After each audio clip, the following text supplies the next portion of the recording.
Hey, everybody, welcome to Movies Worth Talking About, where we talk and talk and talk about movies. I'm John Carlos. I am joined, as usual, most of the time. Occasionally. Uh, uh, anyway. Like 80% of the time, it feels like. Hmm. Meh. We're here to talk about Saw X, or as people like to refer it as. Socks. Um, That's how I call it. I yeah, like it. but I don't know if it was in 2020, might have been in 2021, but we discussed over the course of 3 episodes Saw 1, 2, 3, Saw 4, 5, 6, and then Jigsaw, Spiral, and fucking the 3D one. Yeah. Yeah, That was first. yeah, whatever. I got them all in there. I Who thought there cares? was going to be 3D erasure. I was like, oh, somebody doesn't like the final chapter. I Okay. mean, no, I do. It's fun. Yeah. Um, but I just felt like there's been a 10th. We should go back and talk about it. Okay. And I've never talked about it with you before. Save it for the pod. Yeah. Um, but I mean, cards on the table. I like it. Me too. Yeah. Thanks, folks. Bye. Have a good night. I Tip mean, your it's waitress. it's never been my franchise. Like I don't own any of them. I And did. past tense. Yeah, I bought one of those like 9 movies in Uh-huh. one collection Blu-ray thing. And I think I got through the first 2 movies and then I needed some cash. And I was like, you know, I Yeah. bought it. I can buy it again. It's cheap. I can get it in many other iterations if I choose. Because Lord But knows yeah, there's always going to be new iterate. That's my thing. It's like so. I yeah. got back here. I got a Jigsaw figure. I, Yeah. I, I, and I plan on hopefully there's a Billy the Puppet pop I want. Like I like the franchise. I like the franchise enough to get a Jigsaw, and Billy. And one of these days, I've revisited the franchise enough, like with you. I'm like, I should own it someday. But that's Mhm. my whole thing, right? Is like Scream, Chucky, like these are the ones like I definitely have. I'll get to Saw someday. And the thing that annoys me is that this happens every time. They do this also with like Fast and Furious movies and Jurassic movies, where it's like the 8 film box set. I'm like, but there's going to be a ninth. The 9 film box set. I'm like, but there's going to be a 10th. Yeah. Like, why do you keep this is silly? But obviously sales. Um, but now that for a while there, since Saw 11 fucking imploded, supposed to come Mm, out this year, supposed to come out last year. Um, mm, I was like, great, I'll just get the 10 film set. If they ever make movies in the future, I've got like 1 through 10. Like that yeah, sounds yeah. good. That sounds good. And Mhm. right now there's only a 1 through 10 on Blu-ray. And I'm like, really? No 4K? Because I'm one of those assholes that's always like, but why no 4K? Now Um, that I have a 4K player, I understand. and what's extra annoying right now is there's already I know when Jigsaw came out, there's a steelbook for Jigsaw. Mm, Um, and that I'm sure there's steelbooks for the first movie. yeah. But Lionsgate Limited has just announced the Steelbook 4Ks of Saw 2, Saw 3, Saw 4. And I'm like, oof, I don't like this franchise enough to individually buy each Steelbook 4K. That's going to add up. I Yeah. like this franchise enough to buy like the 1 through 10, where you Yeah. just flip through the little discs in it. And Blu-ray is But probably enough for me with this franchise. I don't know if I need the 4K. I Yeah. want the 4K, but I don't need individual steelbooks for each No, no, no, no, no. I mean, movie. if there were like a slim volume of like the Yeah, first 10 in 4K, sure, why not? But sure. I could do Blu. I mean, I But I don't could know. see myself revisiting the whole franchise again in the future. Like I would do that. I enjoy it. I Yeah. you know The prospect of it is the only thing is that like I just have to kind of turn the corner because even having seen the franchise as often as I have, I've perused it multiple times now. Um, when I spend some time away from it, I do the thing that I think not everybody, but a lot of people do, which is tend to just kind of like lump it into the torture porn category. Even just in terms of like, I think I equate it with like wincing and getting clenching. So like having it on my shelf isn't a necessity because I don't often need to feel that particular brand of clenching. There are yeah, other things and that make me clench for different reasons and wincing and all of that. Like it happens when it happens, but I don't need immediate access to it. Like I can always Yeah, gain access to whenever I it. need to get to it, I can get to it. There's periods where they're streaming. This happens a lot with like Friday the 13th, where it's like, oh, it's Halloween time now. They're all available. You know, Friday the 13th. right? But just for example, like there are big parts of the year where Friday the 13th isn't available to stream, and then like in Yes. October it is, and then it goes back to not being available. Or like at the top of the summer sometimes too. Yeah, so they're always available. Yeah. Whenever you need to get to them, I've watched them all. Here, my thing is you described the wince. I don't know if I'm a psychopath, but like I don't. You don't react like I do to a lot of things. It's true. And I don't know if that makes me too human or you not enough. I don't know. or both. Oh yeah, I'm too human and you're not. Yeah, you're not human enough. I think you're plenty human. Yeah, but there's some things that do affect me, and there's some things that affect me greatly. Oh boy. Fuck you. What does that mean? No. It's not about you. It's about me. We'll get there. You won't be surprised at all when you hear something I have to say. About Eddie fucking cried in this movie. Yeah. Okay. Well, I guess I don't have like a whole lot of notes, which is kind of great. Yeah. I guess I'm just gonna dive right on in with something. Go for it. I'm watching the movie, and John Kramer has already decided. This is my first note. John Kramer, and I like this movie, but there's a few little things that we go, huh? No, okay. And he gets off the plane. He gets the guy's got the sign waiting for him. The taxi guy is going to take him to this location, and they turn down this thing, and all of a sudden a van pulls up, and they're like, "Who the fuck are you?" Right, I'm John Kramer. What's your name? John Kramer.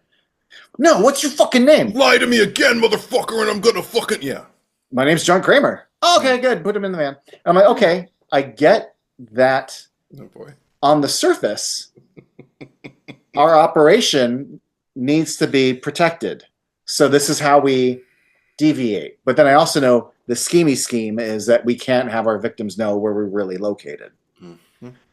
My problem is that, like, for the facade of our secret location, so Big Pharma doesn't come after us, your security detail has to be a little more thorough than, what's your name, John Kramer? No, really, what's your name, John Kramer? Well, good enough for me. Put him in the van. I'm like, that to me would have been a huge red flag. It's just, they just asked my name twice, and that's good enough? While pointing a gun at you, have you ever had a gun pointed at you? Yes. So were you? I didn't like it. Yeah. So if somebody points a gun at you and asks you your name, and you tell them the truth, and then they get closer and ask you even more angrily, like what your fucking name, threaten you if you lie again. Well, again, it's only once you realize that like this is all fake. But like, I feel like they would like be like, get your fucking wallet out, and they like go look at like. I honestly, between a driver's license and a passport, like I would expect a more thorough vetting of this is our guy.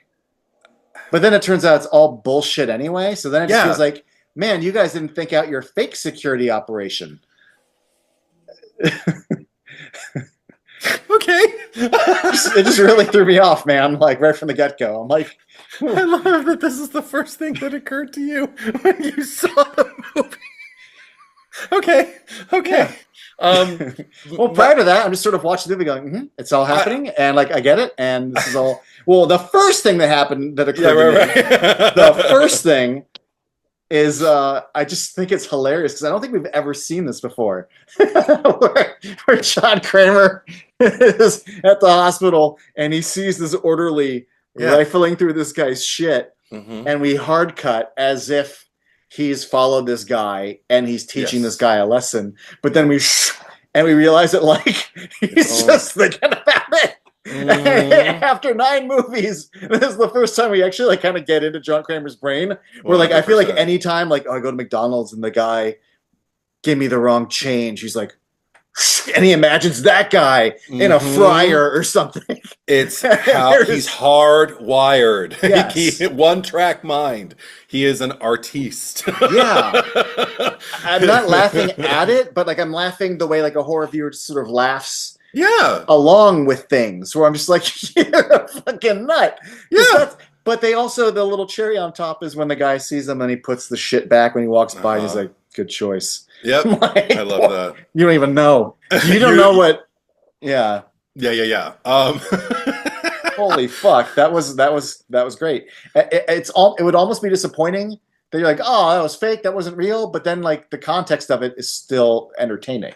Well, okay, this is where we get to. Oh, there was something I wanted to do before we recorded, so I don't have the reference, and I don't know if you experienced the trailer for this prior to seeing it. I mean, I saw the trailer. I don't remember it. Like I don't have Okay. a. Okay, cool. Because I do not, I don't pay attention to trailers, particularly if the ticket's bought. I find out a Saw X is coming out or a Saw X, and I'm just kind of like, okay, I know I'm seeing it, so I'm not going to pay attention to anything promoting it because I just want to go in. I do not remember if there was any kind of like spoiler in the trailer, or I seem to recall maybe while some studio head or someone or other who was not a member of the creative team was promoting the film was kind of outspoken about the premise, which is largely kind of like a aha, which is the fact that Oh, so somebody went very, very public with that. So it was kind of common knowledge if you were consuming yes. promotional material for this movie, which wrecked, I guess, the first, well, I wrote it down. It was Like like 35 36, minutes. yeah, Five like minutes. Yeah. 35, 36 minutes of it.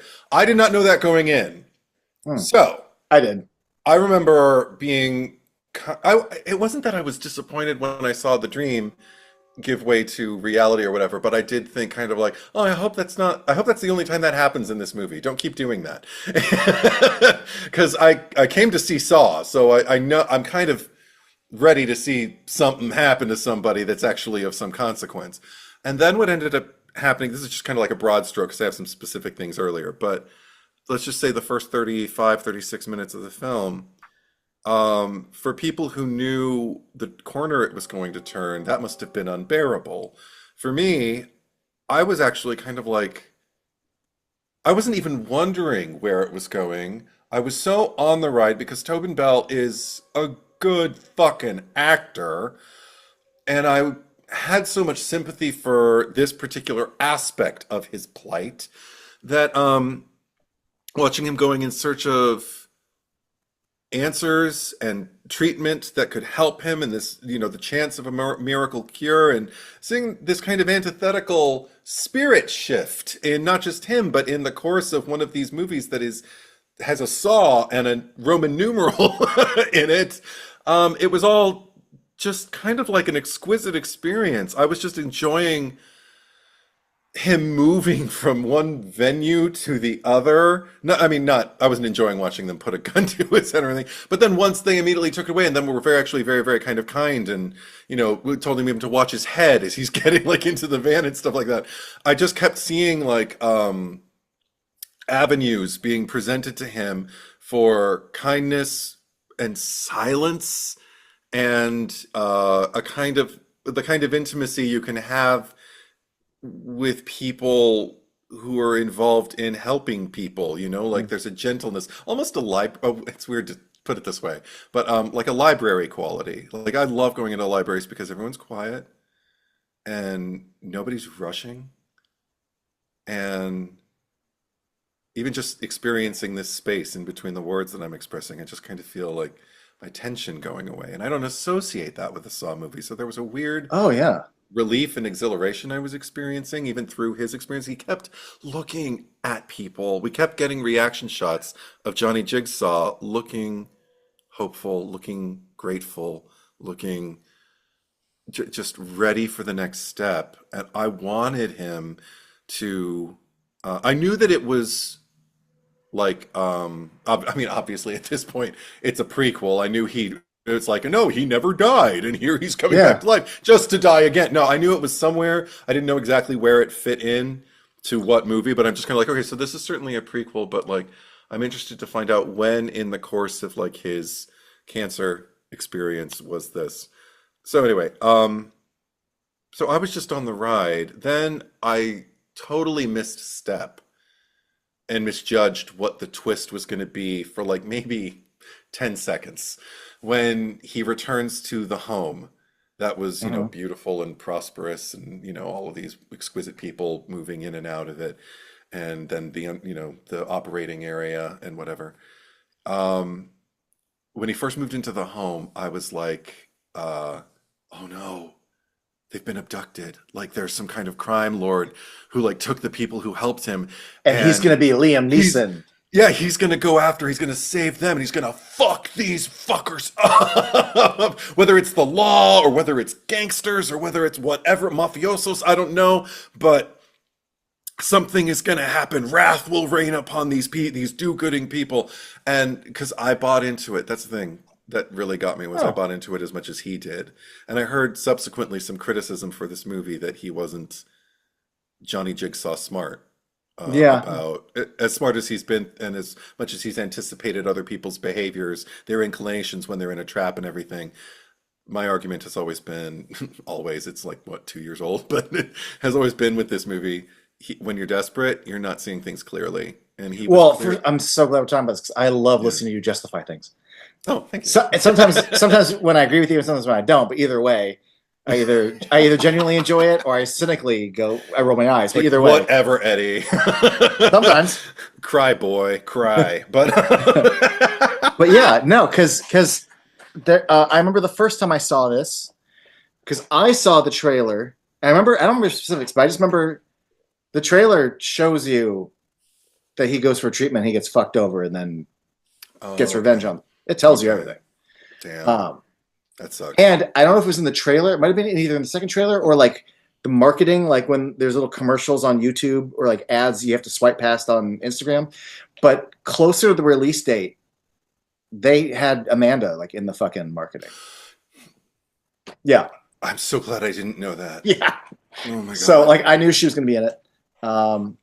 And I hate people. I fucking so hate people. I don't regard this whole franchise as something so great that I look forward to that it was ruined for me. So Okay. like knowing what the thing was, it wasn't unbearable, primarily because of the way it all kind of unfolds. It's not poorly written, and also like as an actor, he really sells you on it. And also as a fan of the Saw franchise, to the degree that I am, we're really putting him front and center. So it was a delight to really let him be the star and act. Yes. And not just kind of be in 10% of the movie. And that's, again, 2 sucks. But one of the things I like about 2 is all the scenes with just him, like, Sitting at a desk. Yeah. giving him a part. Whereas, you know, Yes. 4 and 5, it's flashbacks. It's videotapes, it's flashbacks, it's flashbacks. Hoffman. So, like, it wasn't a chore, it wasn't a torture to sit through those first 36 minutes, just because it's a delight to have him. Yeah. But I will say I wouldn't go because I know the feedback. Some people really like this movie. That was a nice return to form. Some people claim it's one of the best in the franchise. I don't go that far, but it's pretty good. But there was also only because for sheer like character wise, yes. For kills, no. That's the only thing that really holds it back for me. Okay. We'll get to it. Okay. The sheer volume of kills in this is pretty modest. Especially for it's like over an hour, 40 minutes, and I'm like, this is all we're doing. Anyway, okay, we're gonna come to odds, but yeah, go ahead. However, and I forgot what I was saying. You got derailed by your own cynicism. Is that it? No, I just like saying it. Because I'm Jack McBrayer. And you're I don't know, somebody. Yeah, you're Conan. Oh my God! Sometimes we are. Yeah. Oh, but so it was. I think I was talking about how like I wasn't. Okay, so some of the feedback that people had was that like it made John Kramer kind of like gullible and dumb. Sure. I kind of agree, only because the other movies have made him out to be so crafty. That I have a hard time believing he would fall for this, only because this sort of thing has existed for a while, and he's been alive longer than I have, and I've seen enough just like movies, like it's funny we're talking about Liam Neeson, but like Taken, like all these sort of like typical like. There's a scheme, and don't trust that boy, that taxi cab driver, that guy in the hotel. It's all part of a system that we do to lure tourists or victims, and it's all part of a big lie. And I just remember like looking at that website that he's watching like the video of, and just like sending the email, and just like I get it, I get it. I'm not trying to be too cynical here. Like they plant the guy who shows him the scar, Yeah. but like I just kept watching this, going like, has John Kramer not seen that many movies? Because there's a couple red flags here that I wouldn't buy. Like the second that they go in there, there's a guy who's like, "Oh, I've had thyroid surgery." I'm like, "No, he fucking didn't." Like, listen to how he's talking. He said he had thyroid surgery yesterday, and he sounds like how I'm talking now. I do not believe if you had thyroid surgery the day before. Like, again, that's bad planning on your guys' part. That's a bad lie, you know. But just the fact that they conveniently have a guy there who's like, Yeah. "Oh yeah, good luck with your surgery. I just had mine." I'm like, this all seems very meant to, like, it again, not to be mean, like it worked on you the Hmm. way they want it to work on him. Hmm. But that was my first time. I liked the movie, but I did kind of bump into the idea that John Kramer would buy into all this. The second time I watched it, I just watched it today for the first time since 2023, and Yeah. I just sort of like kind of went on the ride, and it was just like, I just kind of did it all from his point of view, and I didn't really think about anything. I also didn't think about the other 9 Saw movies. I just was sort of watching John Kramer Mm. getting the diagnosis, dealing Mm. with how many months. I'm with him in the meeting. Yeah. I'm with him when all this is happening. So what I'm getting at is it worked for me this time in a way that it didn't work for me the first time. See, and it's weird because this is the difference between some movies and other movies is that some movies, miss a step or expect me to just kind of like, go with the flow, and I'm like, you didn't set it up properly because I'm tripping over this, and I don't, and I'm gullible as fuck when it comes. Me, I mean, as a moviegoer, like I don't buy into scams as a human being, but I sit in a movie and you show me something. I don't usually even try to anticipate what's going to come next unless it is so tropey that I'm just kind of like, and the next thing's gonna happen. I get it. Just can we get to the next thing? Please, just don't dwell on this. Everybody knows what's gonna happen. Dead people know what's gonna happen. But I don't usually lean into that unless it's a really bad movie, but or just a really tropey movie. Sorry, Des. She's owing. She's lonely. Papa's been gone for like 6 hours. Anyway, she'll quiet down in a second. No, but then there's other movies where it's just like it's almost like reflexive. My headcanon just kind of like leans into like without even articulating it to myself. I just thought number one, like desperate, and like you just bring it up, and then I'm just kind of like, well, desperate, and also think Yeah. like he's not. Oh, he's also not at work. This is his personal life. There's something about compartmentalizing, being Johnny Jigsaw, but also being John Kramer. They're not some people don't necessarily exist as the same person in all the facets of their life. So it's like he moved into being a not a victim, but just a vulnerable person who needed help, as opposed to an exacting, strategic, Right. like mastermind, like who's bent on. And he's never far from it. Even as he's moving through this, he is thinking about it. I love that he's sitting there like sketching traps that are Yeah. going to happen in the future and things like I that. mean, I don't want to say he let his guard down so much as he just wasn't in that headspace in that moment, in that Right. part of his life. Yeah. He was looking for help, and also this is the other thing is just like if you want to think about it, like he's in an advanced stage of cancer, so like is he going to be as sharp as he was when he was healthy? I mean, have we how many movies and Sharp enough to flashbacks have we do, seen where he's been like healthy too? yeah, but like sharp enough to do everything else he did in those movies Sharp enough to do when he and had like follow when all he's these people and trick all these when he's people. laser focused on Yeah. like a bullseye, when he's like in work mode, when he's Johnny Jigsaw, but not when he's John Kramer, the Yeah. man, the husband, the this, the that. Because, but then again, like again, it makes me that I love having talks like this about the movie because it just makes me want to go back to those other 9 movies and watch like every interaction with his wife and every interaction with Amanda and he doesn't have that many interactions with Hoffman, but even those, just to see the people who he identifies as like his teammates or whatever, the people he's Hmm. mentoring or the people he connects with, like his wife, just to see like, well, does the rest of the franchise back up this argument for this movie that he does compartmentalize and that he's capable of kind of like being one thing and being the other on the other side of it? Is he duplicitous or is he do his relationships suffer when he lets in too much John Kramer over here or too much Johnny Jigsaw over there? So yeah, now I have incentive to just sail through the Right. saga again. Especially if after the events, because I mean they're pretty blatant, and everything you ever read about this movie was takes place between 1 and 2, takes place between 1 and 2. Yeah, Okay, and I takes didn't place read between 1 and anything, 2. so I didn't know. Yeah. And I mean you can kind of, I mean, it's funny because the movie doesn't ever flat out say it. But but But just by process of elimination, you every can tell. review, every Yeah, YouTube video, and even press notes and just articles, but you can figure it out because basically he's not in the condition he is by the time you see him in 2. right. But we've already established that 1 happened. So Yeah. just simply because of that, you go, oh, Hmm. I got it. It's after 1 and before 2. It's great. Hmm. Hmm. Um, but I would be curious if after walking away from this facility and accepting my diagnosis is what now gives him the focus we see in 2 Yeah. and 3. Well, this is the thing. This gets into the traps, but we don't have to like completely dive in. But just, I did notice like at the beginning there was an absence of Billy, and I couldn't remember if Billy made Uh-huh. an appearance in this movie.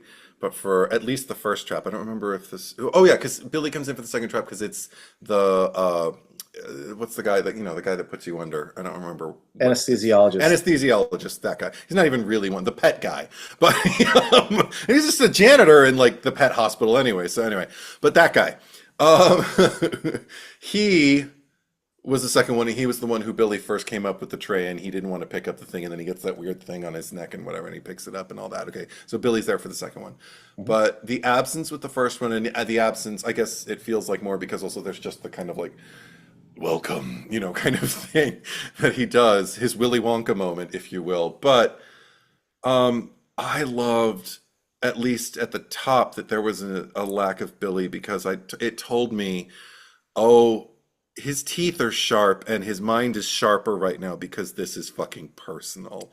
Mhm. It's not just like I'm going into work and this is what I do and this is how I think and I'm And essentially a cult leader. It's right. yeah, it's And you did you're not a this to stranger me. that I've been stalking, but I've never really met or have had limited interaction with. I'm going to teach you a lesson because it's part of my game, Yeah, part of my and cult mentality. It's before I've done it, I've got my battalion, Mhm. like my Well, I to mean, like yes, you're do right. background on you, and so I can figure out like, okay, how Yes, long has this been going on? How many people? And if you tell me a lie, I need to know it's a lie. I need to anticipate. I need to think that way. I need to not trust you at every turn and find out as much as I can about you. So if you start to do what fucking is it Cecilia? Yeah. Does, which is basically lie at every opportunity to yeah. try and appeal to some kind of like, I know I said all of that was a lie, and that was, but this thing is true. So if you just let me go, this truth, and he's like, I already know you're lying. It's like, oh well, shit. She's a compulsive, fucking pathological liar. Well, you're right. His teeth are sharp because it's more personal, which is Yeah, why he's operating in that mode. yeah. But also, I feel like from a production standpoint, and I respect this. I like this about this movie a lot. I had the same thought. It was when he was coming out and introducing the situation you're all in, and then coming out like again and like introducing the first trap. Where I was like, I even wrote down like, oh no, Billy the puppet. Hmm. Like he even says, let's see, where do I have it? He says like, a new game is about to begin. I'm like, Yeah, hey, the puppet didn't say that. That's you. Like yeah. you're here saying all this shit. It's Hmm. mostly John Kramer hosting all this. And I just think I think the producers also realize that like, look, we made 7 movies, we went back for an eighth, then we did the spin-off with 9, but let's bring it back, but also let's give the fans something we think they'll like. Like Hmm. he's the beloved star of this franchise, and some of those later movies he's only in them for a limited amount of time, Hmm. and he's not getting any younger. So let's give you like the John Kramer show, and Hmm. let's, as producers who've been carrying this franchise for a while, celebrate him, put him in the spotlight. Like, Hmm. so I get that, but also just as a reward for fans, like we're gonna give you this, we're gonna let you. We're not just gonna have the voice come out of a fucking little puppet. Like, let's celebrate all of this. Hmm. So that's one of the things I really dug. And even from a dramatic standpoint, I But think then it that works within the context because he yeah. is. Well, So it works on every level. because also it packs more of a punch to be confronted with the man you betrayed rather than like some kind of the disembodied voice works when you don't know where the fuck you are and you don't know why you're there. He wanted them to fucking know from the Hmm. get-go. Look at me. I'm the one who put you here, and you know So why. much so that like honestly was like, why Billy the puppet? Just that I I felt mean, like, it oh, was. there he is. I was just I kind was of happy. okay. Here's the thing. I was happy to see him, Yeah, but like I didn't need him we've either. I we've didn't already need him. seen you come out twice. Yeah, Like, yeah, yeah. yeah, I But didn't it need was it. just kind of like, well, In fact, just so it's on brand. yeah. No, if anything, it made me kind of chuckle this time because he's already in Mexico. He's calling Hoffman Yeah. to do some research, and then we find out that Amanda's there, and I'm like, okay, I like to imagine she either flew there or more realistic, she probably drove there. But I Mhm. just imagine, I mean, like, I need a few things, and she's like, let me pack the tricycle, and Yes, let me pack Billy yes. the puppet, and then I'm Hmm. crossing the border, and they want to like inspect her car, and Oh, then they're like, what the fuck is like I like to she? believe that she's pre-packed, that she's already got like a full like van loaded. Oh, either And way, if there's any little specifics, she'll grab those. I But just like the idea of bringing that across the border, either by oh plane yeah, or by flight, and having some agent yeah. be Have you like, anything to huh? declare? Yeah. And then on the one hand, it's like, well, there's nothing. It's not like it's a bomb. It's a No, puppet. and So, it's but equipment. It's equipment. Yeah, yeah, but I just love it all. hardware. I'm an I love her architect. bringing all this shit with her. It just makes me Yeah. laugh because I think Hmm. a lot of the actual equipment that's used is probably all stuff that they sourced from out there. She's not showing up with a fucking Aztec face mask that burns and a like. We're gonna get all this shit while we're out here, but you need to bring Billy. Or it could even be like dismantled so it doesn't look like quite so nefarious. So, but then when you finally assemble it, like it looks like the trap. Ah, So it yeah. could just be parts. It's just kind of like I'm an engineer. This is all, a bunch of scrap metal that I have that I use for repairs. You know, like Mm-hmm. yeah. See, again, Yeah, love thinking about this shit. yeah. On its own, I don't know what the fuck this is, and on Yeah. its own. But you join them together. Oh.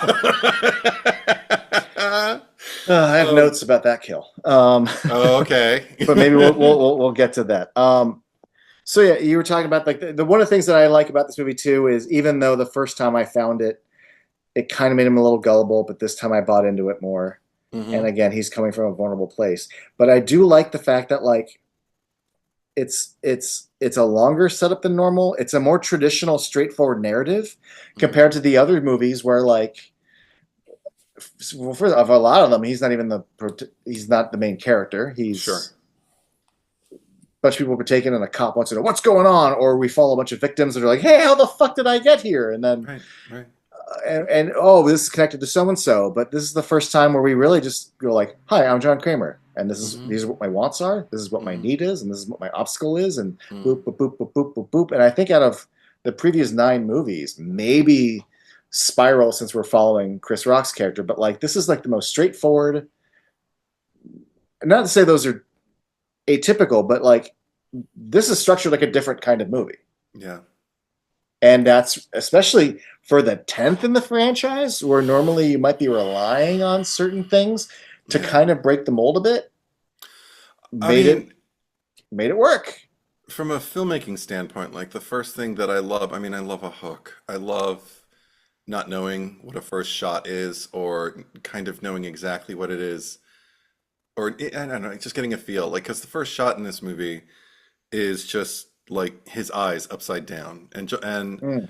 Tobin Bell has, I have the same thing. Like they naturally, his eyes naturally kind of like slope downward at the edges, which can, you know, if you look up, it can make you look sad. And, but they filmed his eyes upside down. So it gave them this kind of like demonic Mm. look. And they were glowing in red and I think Cat blue. eyes right at Yeah, the yeah, yeah. yeah. But they almost because of the way they shot them and because of the music associated with it, it just kind of looked like Eyes of a Monster or a demon. And then as you turn it around and you reveal that it's John Kramer, you're just kind of like, well, that is a monster or a demon. So I don't know. I, It just kind of like opened it with just kind of like the threat, like the open threat of like, you know this character and you know what he's capable of. So we're just gonna introduce him to you like that and then strip that away. Interesting. Yeah. I had a different thought when I What did watched you that opening. think? Well, I no, it was just like it was almost like a wish, but like because we dissolve to the MRI machine. Yeah. It's a circle, and then they do a dissolve to his head, Right. and the circle's like in his head. I'm like, oh, how did he die? Oh, he got his head cut off. Wouldn't it be cool if he got shot through the head so that this shot is like a Like a It's premonition. a callback slash foreshadow to him getting Right. shot through the head. I wish he'd been shot through the head or something. That would have been a cool payoff. That was my thought. Okay, But yeah. your thought's interesting too. Cat eyes, okay. Well, I mean, it's just I didn't say cat eyes, but no, I mean, and just in terms of like an introduction, like I don't know, I like that it's not like opening with like, look at what a sad man. It's just kind of like, no, we know he's a monster too, but look at this thing that's another thing because that's what this movie does, like the Devil's Rejects thing, where it takes the guy Yes. who I've seen commit atrocities and then puts him in a situation where I continually find myself rooting for him, feeling beyond sympathy, just kind of like, this is not right, what's being done to this person. I feel that many times throughout this movie, what's being done to him, what's being done to Amanda, what they have to witness being done, to the child. Yeah. And that kind of thing, I mean, like I said with Devil's Rejects, like it's seeing House of a Thousand Corpses. I could have watched that movie, and I even remember seeing them entertain their victims, basically play with their food before they feast.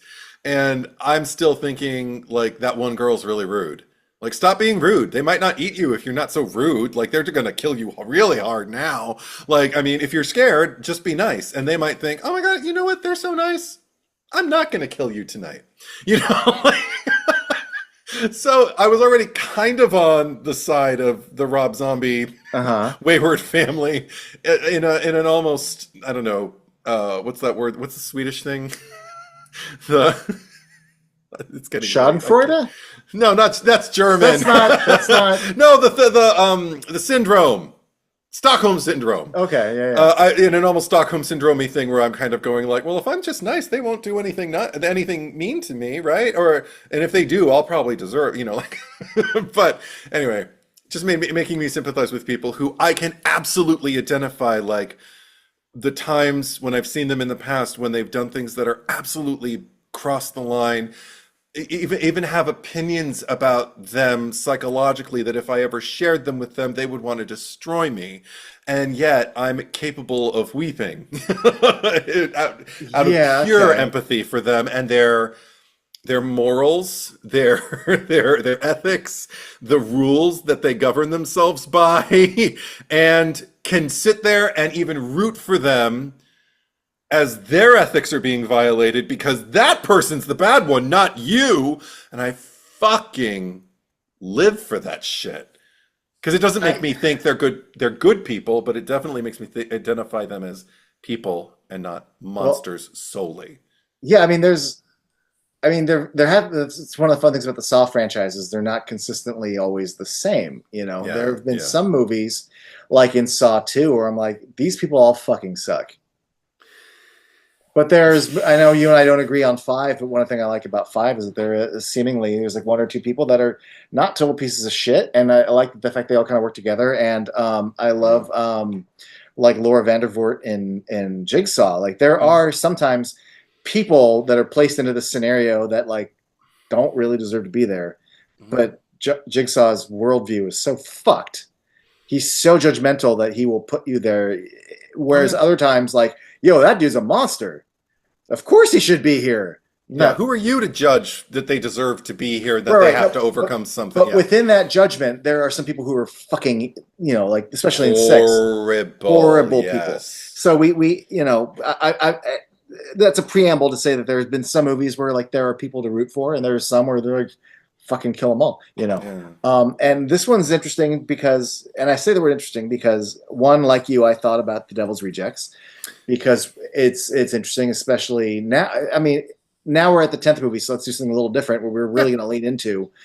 I guess we're going to use the word protagonist. Um, and I think it's one of those things where like this franchise has gone on for so long, these characters are so beloved that it almost feels like it's not unnatural to pivot this way a bit. Yeah. And I don't 100% know if I like it. I don't 100% know if I dislike it, but 100% wrote down it's interesting. It's not a boring choice, and it certainly gives me a lot to chew on. Mm. I mean, I definitely so fucked, but like in Devil's Rejects, like I feel bad for them. Yeah. They're horrible, and I feel bad for them. It's a very Yeah. challenging movie.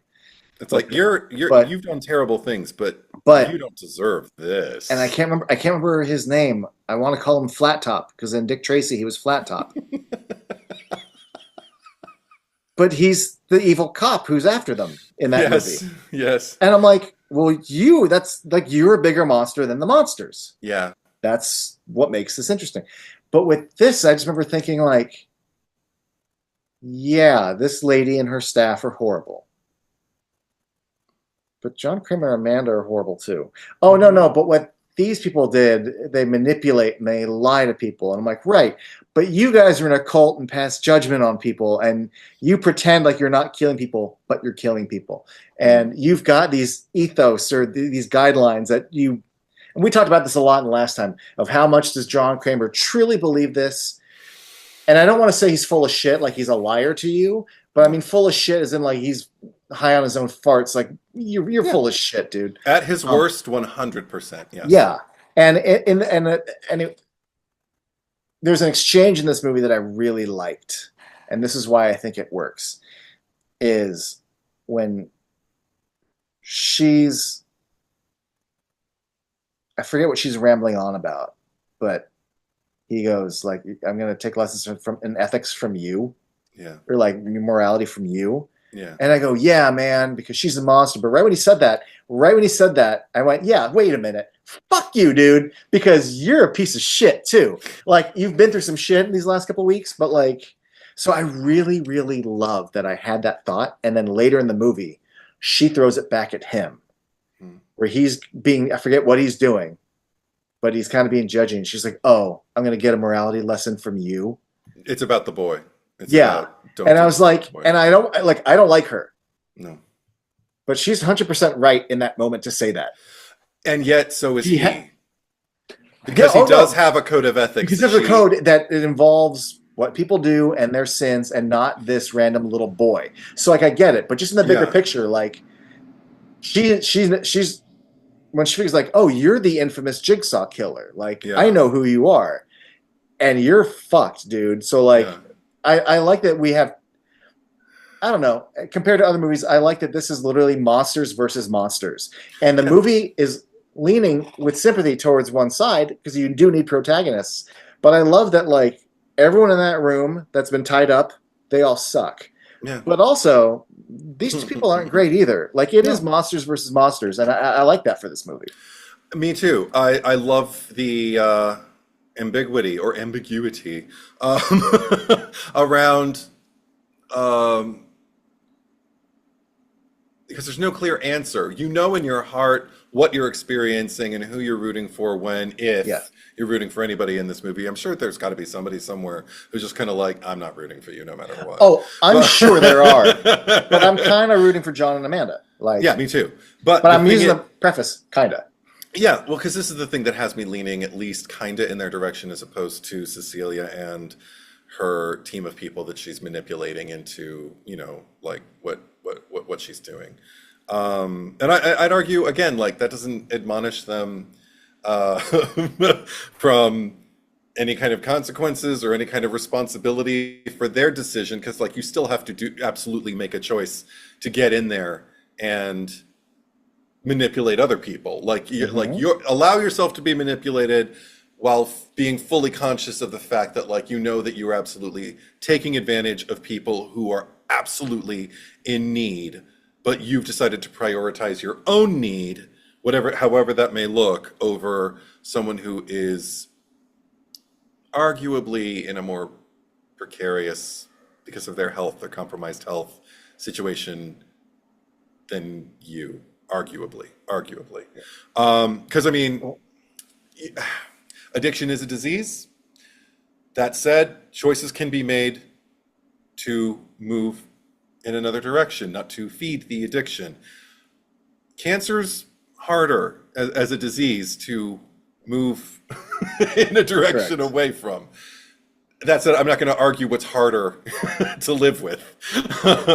But I am going to say that's why it's interesting to like watch people juggle different kinds of diseases and have to deal with them, and also to see from a member of one side who shares the addictive disease and was victimized by their own kind of like what's the word I'm looking for? Just continual surrender to that addiction, and then to move out of it and go the John Kramer way, which is Amanda, and someone who is still stuck in their addiction while Amanda can witness her and experience empathy and root, and she herself as a character root for her and want her to succeed, but also try to align with the infrastructure that John Kramer has created for the game, for the tests, and for the opportunity to succeed, to point out you succeeded. He doesn't actually spell it out this way, but the messaging is there, just kind of like, you did it,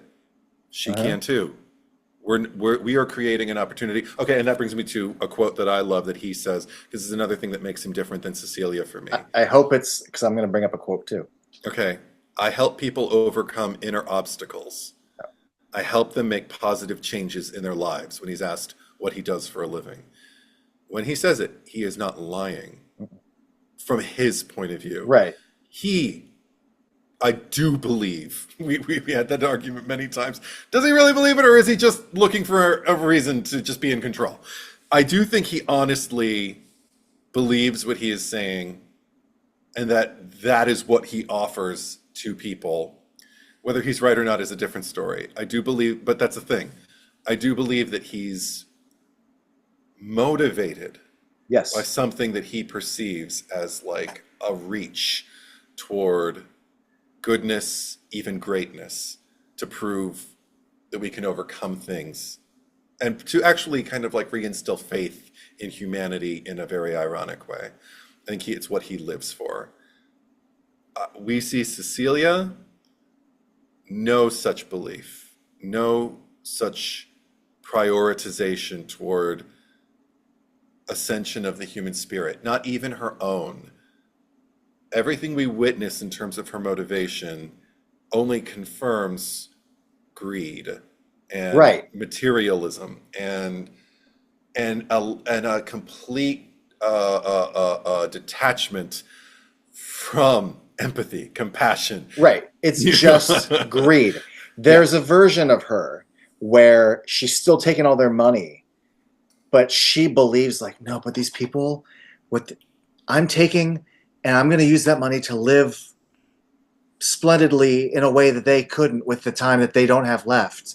And she could be like, man, you're fucking, she's like, no, but like, I'm doing it for their souls to carry on. Something good can come out of something bad. Like there's and you go, man, you're nuts, but like at least you sound like you believe what you're talking about. But she doesn't have that. No, she knows exactly how despicable she is, and she doesn't care. And I think, again, like an example of it is just like her lack of regard for life when someone who followed the rules, what's her name? Gabriella? Gabriella, thank you. When Gabriella completes the test, needs medical attention, both Amanda and Johnny Jigsaw can acknowledge this, and it's a priority for them in their hearts. Like when that light is snuffed out, it wounds them. Oh my God, the way Amanda screams. Jesus Christ. And the fact that she screams at her. So, does she scream, you're a fucking monster, or you are fucking sick? Something like that. You sick bitch is what she screams at her. Again, every fiber of her body believes that. And I don't think she's... Forget that you point a radiation machine at this girl and, live or die type bullshit. But it was according to your rules, like she did the thing. She deserves her shot to go to the hospital, Kind of like, it's weird to... And again, it doesn't make me empathize with them more. But kind of like a misguided, abusive parent will wound a child Mm. because they think it's what the child needs to be their best or whatever. Something like that. At least if you're on the receiving end of it and you can survive it, get away from it, experience therapy, experience, forgiveness and self-actualization and liberty and self-worth and look back in retrospect and forgive, you can probably look at that parent and say, well, they were doing their best with the tools that they were given.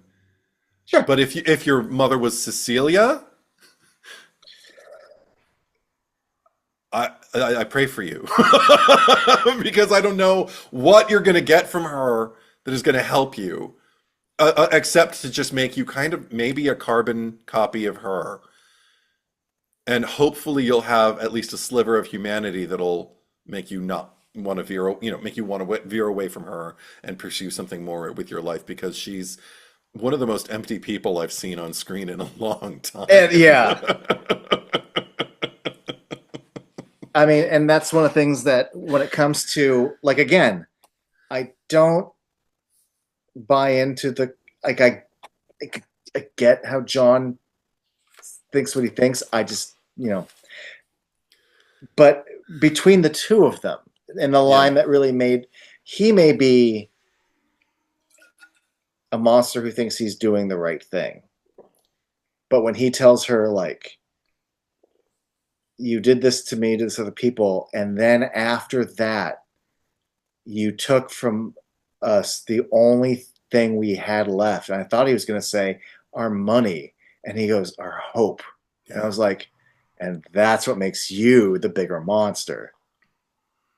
Yeah. At least in my eyes. Like, the fact that this guy can point that out. Uh-huh. That's the exact thing that he actually is motivated to reinstill in the people that he traps, which also makes it, this is why Saw 4 and 5 are hard for me when Hoffman takes the reins, because all of a sudden people cannot escape these traps, and it's like, well, then what was the point of this? But again, I fucking love this saga because I love seeing Amanda, it happens in this movie too. I'm watching Amanda struggle with the John Kramer of it all, watching Hoffman really veer off and not understand it at all, but it just kind of speaks to like this messy cult mentality about like when you mentor people to commit atrocities in the name of something good, are you really mentoring them toward anything? Yeah. Other than with Amanda, a lost person having some direction, or with Hoffman, a very sick man just kind of like finding an outlet and a reason to justify his kind of sadistic appetite for me, from my vantage point. That's what he does. Yeah. Like, I mean, this is for the other movies, but like, I understand how like John needs help, but like, boy, did he pick the wrong guy. But also, who are you? You need sick people who are just kind of like sick enough to do your.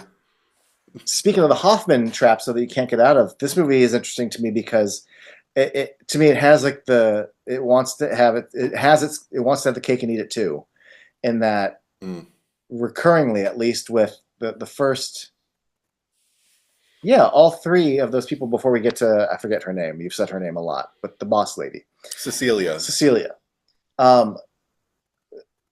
The nurse girl saws her leg. Oh, Valentina. Yeah. Valentina. So we get to see her do the thing. Yeah. But then she still like doesn't pour enough blood into the thing, so she dies. Yeah. So she succeeds and then fails. So the movie gets to go like, well, we're going to give you two different gore moments. But then like the second guy succeeds, but then doesn't do it in enough seconds. So we get to see him. Yeah. Both times we get to see people complete the act that they've been asked to do, but still also get killed.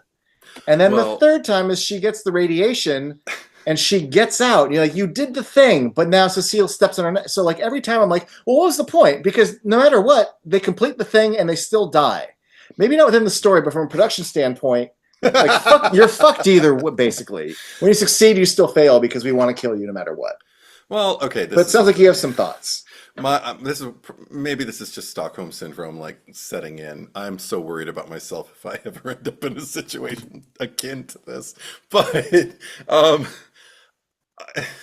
these traps, the reason why they work for me is because I find myself on a very visceral level, like screaming at the screen, like I'm watching, like I'm a sports fan watching the Super Bowl or something. Hmm. Because when Valentina, it's when I think she picks up her little, saw razor wire or whatever, and and doesn't that make the clock go Yeah. off to like 3 minutes? Clock's ticking, girl. Exactly. That is exactly. I'm just kind of like, bitch, 3 minutes is not a long time. He told you it's going to cut through muscle, it's going to cut through bone. Get in there! And the fact that it takes her, whatever it takes, 30 seconds, 45 seconds to just sit there and go, I can't do this. And then the first time she does it, she just does like one and screams. Okay, I understand kind of the first one because it's like, but it's just like, okay, bitch, time is running out. You are gonna get so much more hurt if you don't just. And I'm literally sitting there making my hands go like this, just watching her like, girl, come on, like I'm watching, like, come on, throw the ball. I'm like, saw your leg, come on, it is just detach, just think about like getting the blood in. You have to do the thing and you have to stick it in. You are losing time, girl. Okay, you either just need to sit there and do nothing, or you need to fucking commit. You got to get on the ball, and I am so. Involved. So I actually, her hesitation and everything, it's not that I don't understand it, but within the context, I've also seen, 9 other movies like this. Hmm. So I'm more accustomed to this kind of thing than I guess she is. So Correct. I'm just kind of sitting, and also it's not happening to me. I'm watching, I'm a total spectator, safe in my home, relatively. And I'm just going, bitch, saw. It's so much easier to do that than actually saw off your own thigh. I recognize that. That said, Oh yeah. the moviegoer in me is just like, bitch, hurry up.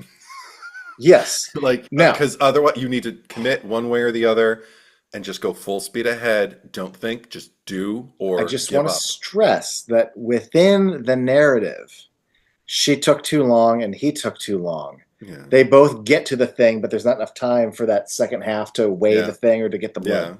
yeah, I get that, but outside of the narrative, yeah, that's where the movie has its cake and eats it too. yeah. But that becomes dissatisfying for me as the viewer watching it because I'm like, oh, she did the thing, and like, I mean, there's a part of me that goes, I got to watch her saw her leg and get decapitated, So like, I get how they think maybe they're servicing the viewer by showing you both because we're here for the gore, right? But I Okay. don't know. I almost kind of was. I'm not going to say disappointed, but well, I'll tell you what was disappointing though.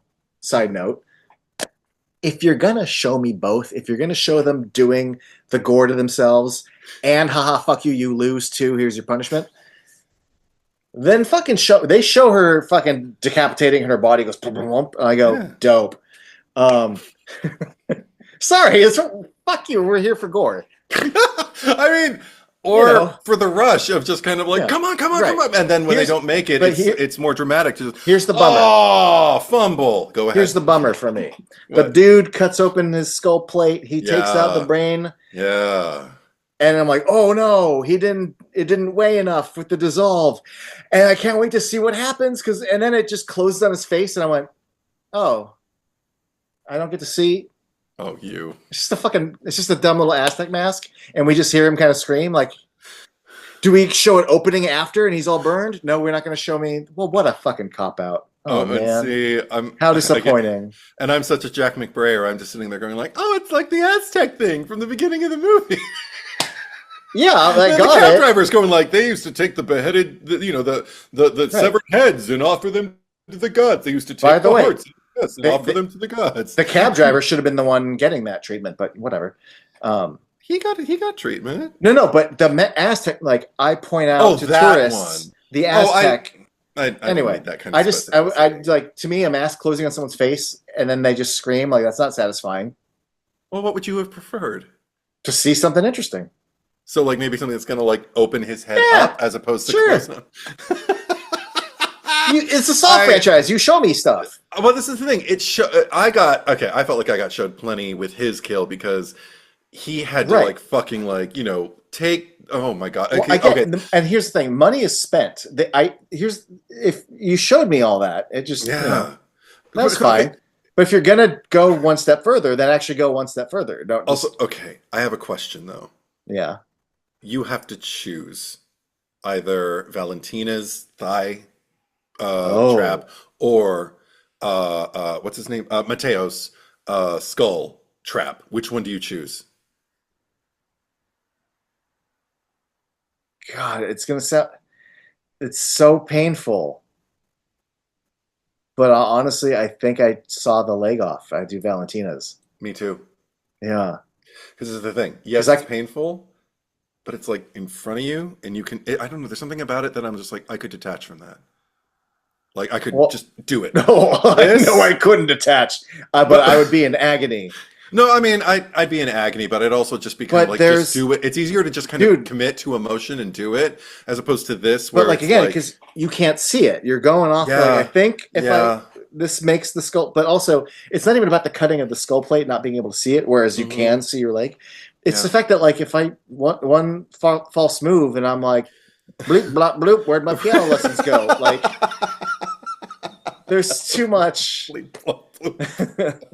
I know what you mean though.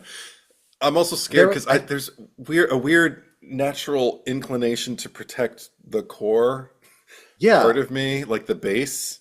yeah. I don't know. This is still the What if I go too base. deep? Like Yeah, yeah, yeah, yeah. Whereas these are but limbs. I People can't lose remember. these all the time, so it's like, I think I can't remember. I saw there was an episode of X Files, but I don't know if it was that. But I remember watching a show in the early '90s where someone was having open brain surgery, and they yeah. ask you questions to make sure that when you're still awake and that we're like, hey, what's 2 plus 2? And they're like 4, like Yeah. and. And they remember they asked the patient something, and they went blah, blah, blah, blah, blah, like, "Oh fuck, we hit like the language center, or but we Right, right, fucked right, up." right, right, right, right. And they think they're responding, but they're like, "Blah, blah, blah, Oh my blah." God. Oh my God. So when like I'm like, I don't want to do that to myself. Like I remember that episode so much, that moment, that I'm like, no, I'll saw my own leg off before I bleep blah bloop myself. Right. Because this is the thing. Also, John like tries to kind of like I guess give you a vote of confidence or not or reassurance rather by just like, the brain is an amazingly resilient tool, and even if there's been like damage to certain regions, it finds that the brain will actually regenerate itself or rewire itself, something like Yeah. that, to almost make him less scared about doing damage to his brain. Like, No. okay, it's a resilient part of me; it'll just kind of like rewire itself. But No, I don't know if I have that kind of faith. It's my brain, also, my fucking brain. as far as open wounds go, I feel like I'd rather have an open leg than Well, I like mean, I don't she want even like had a a like tourniquet. She even had a like tourniquet for that. I just Yeah. get paranoid like a piece of rust might fall and Oh, like I don't want anything getting into my open brain. You know what I mean? it's too close, and I think even the fact that like I don't feeling it is worse, but almost not feeling it is even more is also bad.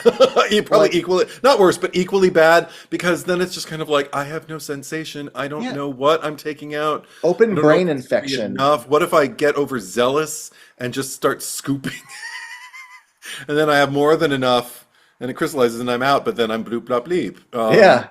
But yeah, that one scared the shit out of that. See, that's the thing. That and also, okay, just to roll back a little bit, the thing with the I believe it was a janitor, not an orderly, but the guy in the hospital, his trap mimicked that of the patient who had the broken hand and had like all of the, I don't know what you Mm-hmm. call them, like joists or Mm-hmm. splints, I guess, for his fingers. And that gave John the idea, it's just like, oh, one of those that flips backward and breaks fingers. Yeah, I'll put him in that. That's what I'll do. And then we go to like the dream, the fantasy sequence where the guy's there, and I was watching him turn the dial. This is where the movie totally just like wires me for like the cheerleader or whatever, or the dissatisfied spectator who's watching the Super Bowl, going like, "Come on, you bum!" But the guy turned the dial, broke the first finger, and went ah, and I was just like, and I forgot that it was a fantasy. I was like, Yeah. exactly. I was like, dude, what I would have loved I know it's just a fantasy, so it's inconsequential. But what I would have loved, even still, as like my little Virgo detail-oriented heart, is like have Johnny Jigsaw tell him like, and you will have to after each broken finger, there will be like 15 seconds of Yes. resetting or something. I So you already can't turn the whole deck I because I would have already just been like, told myself that. turn it. Like I did the work for myself. Where I'm like, oh, it's probably set like it hits a little lock, and Yeah. then it hits another lock, and it hits another. But I would have liked to see him like try after the first finger or even the second to like and it's like you know, like Dennis Nedry shows up and goes Yeah, you know, something like that. because you and I would just go. Exactly. I'd be like, okay, well, fuck it then. Yeah, I'm gonna feel all my pain at once, and it's all because that's the thing. That's the torture is the waiting and the turning, and if he yeah. sets it up that I cannot do that, well, then it's like, well, fuck, that's not my Then fault. I'm Now just I gonna just keep have going to. until it lets me, and then I'm Yeah, just gonna until it keep lets me until it do lets it. me again, Yeah. and And then I'll even yeah. try to count to go like, okay, what's the, oh my God, I did this with, I went on a fucking Knott's Berry Farm. Sorry, just a little derail. On a fucking Knott's Berry Farm ride that I would never go on. I'm too old to go on some roller coasters. And it's one of those things where you're on your back as it Hmm. takes you up steep. Have you seen this thing? And then it just kind of like takes you up, up, up, up, up, up, up, super, super high. And then just kind of stands you up so you can just kind of see the park. And it stops you at the Oh, drop. And you just kind of sit there. And you're seated and there's a bar, I think, on your lap, but there's nothing protecting the top of you, so you're kind of and there are handlebars, but they're not in front of you, they're to the side, so you're kind of holding the back of your seat, so you're still kind of so there's nothing really to keep you from sliding forward as you're just looking at the drop. I was so terrified of this thing, but luckily there was a long enough line that I could watch it each time that people were set up. And I just counted slowly and calmly how many seconds it took them to get to the top, how many seconds they were once they were at the top, how many seconds they stopped, and then release. The rest of it, it's like it's just a roller coaster. I can do that. But I needed to do the math in my head. So once I sat there, I counted on the lift off. I counted mm. on the top. I counted at the thing because I was just kind of like, once I reach this, once I hit this number, I'm going to be released and I will be out of this hell. It was hell. But at least it was a hell that I felt I had some management of control over just my mind because that's the thing. It's a controlled environment, but your mind is the thing that is going. Mhm. I didn't want the, I just wanted the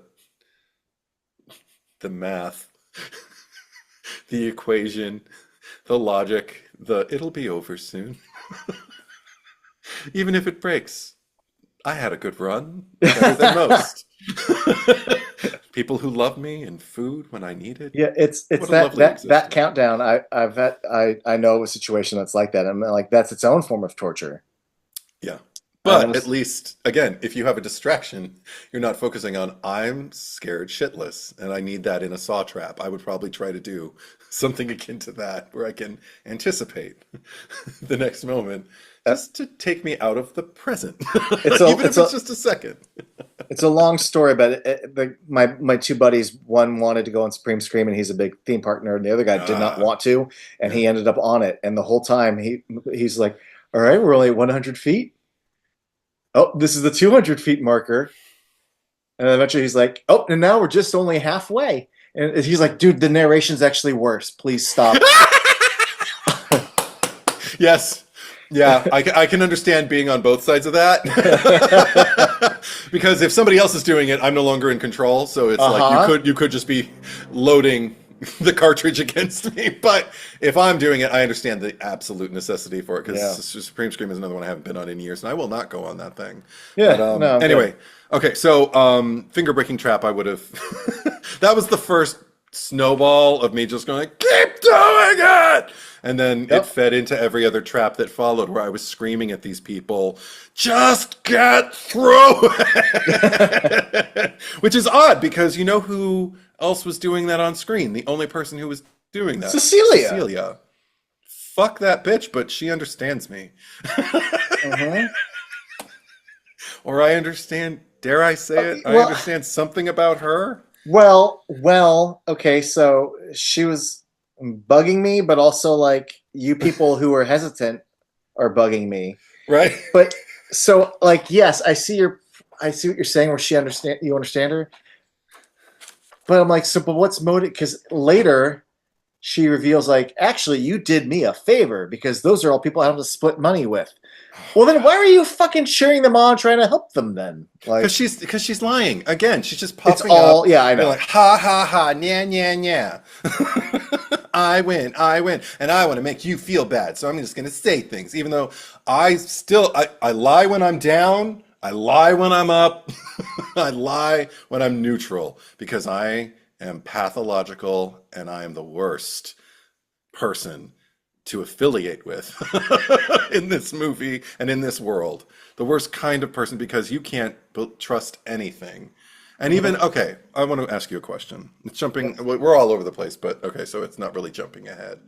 But just like the way she's left, what do you make of that? One of the disappointments of this movie. Yeah, I wondered. Yeah. Well, I didn't write it full sentence, but I just wrote as a talking point. I wrote the last room because, Yeah. yeah. I guess I don't know if I have specifically two questions, but the room is filling with a gas, Hmm. and my whole thing is, well, I create a little vent for one of you to poke your head through. Right. So, what's the thing that you have to do to get out in order to live? Yeah.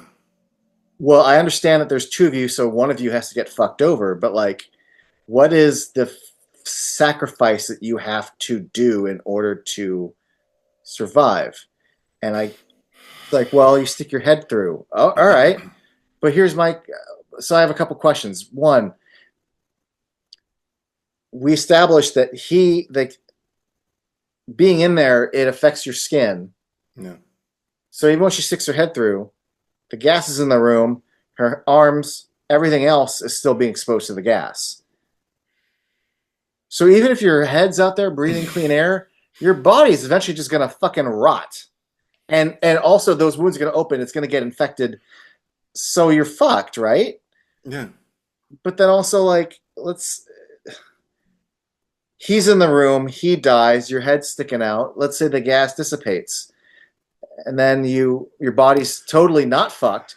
Then you pull your head through and I don't know, you get out. I don't know how, but either you're stuck in there, or but like for what a monster they paint her out to be. Yeah. The fact that the movie ends with like her sticking her head out the thing isn't terribly satisfying, and also for the complexity of these traps that they've shown movie after movie, and even Yeah. this movie. Yeah. The fact that the climax of the movie is, I don't know, it's a room with gas. When you stick your head out of a rubber mat, it's not a satisfying thing for the movie to end on. It's not clever. It's not gory. It's not exciting. It's not twisted. It's just like, bleh. It's such a whimper. Okay. And then the fact that it's so unresolved. The only thing that I am curious about was that they did, because people have spoken up a lot about how everything went to shit with the fucking Saw 11, but they did talk to one of the writers who said like the movie took place right after Saw 10, and I'm See, like, I can see yeah, like because we have almost questions. she becomes if I'm writing the movie, she's now the villain. Like Yeah, she gets out. she's a loose end. That's like your big bad for part 2, and like At least the opening. yeah, because that's yeah.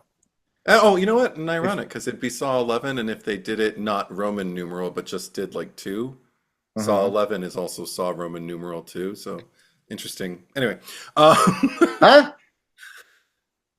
yeah, Like I don't know, kinda X1? interesting.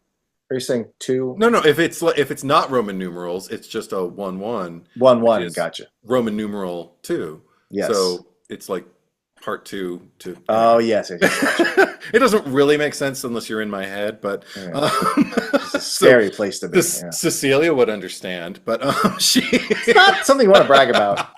I know, right?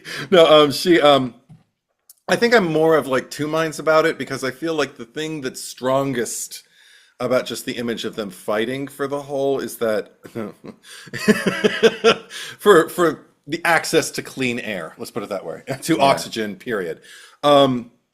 I just wrote in the end, just a couple cowards looking out for number one. And there was something that harkened back. This whole movie does it, but something about the imagery of that just kind of like again acted like the first movie did in a kind of cautionary tale, morality, grim, fairy, epic adventure kind of thing, where you learn what to do and you learn what not to do, and then sometimes you're thrown into a situation that is out of your control, but you control what you can and you can still navigate your path toward something more. And these two people had their chance to reach for something more, but basically kind of screwed themselves out of experiencing anything beyond a sad victory because we don't watch. But then I'm of two minds about it because then I feel like there's some again ambiguity because isn't there like a light shift in the room while she's got her head through? Parker's laying there dead. So it gave me the impression the lights shift when something changes about your situation. Right. So Well, also there's like when they take the bag of money or whatever, like the yeah, counter goes off, and then it counts down to 0, and I'm yeah. like, what?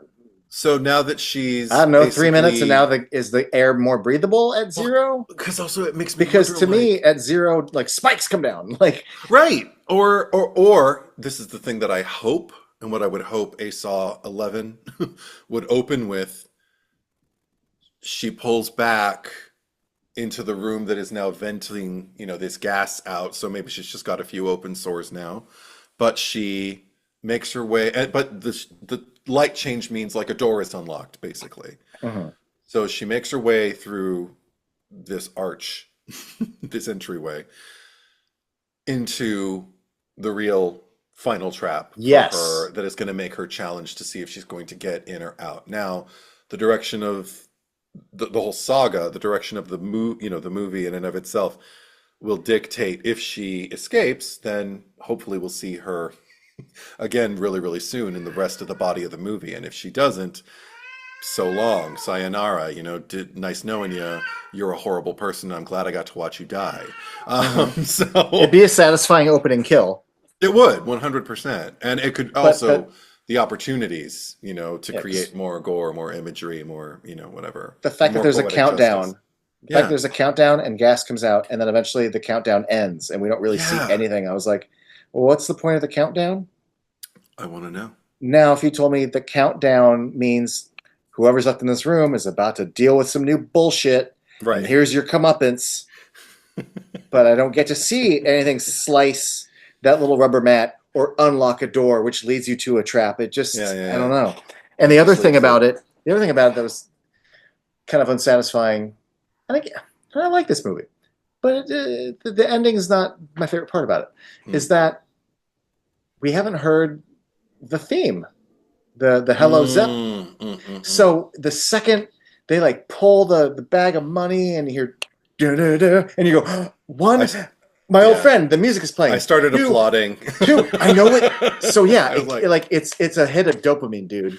The- 100%. and also the fact that like I know what this means every time it happens at the end of a Saw movie.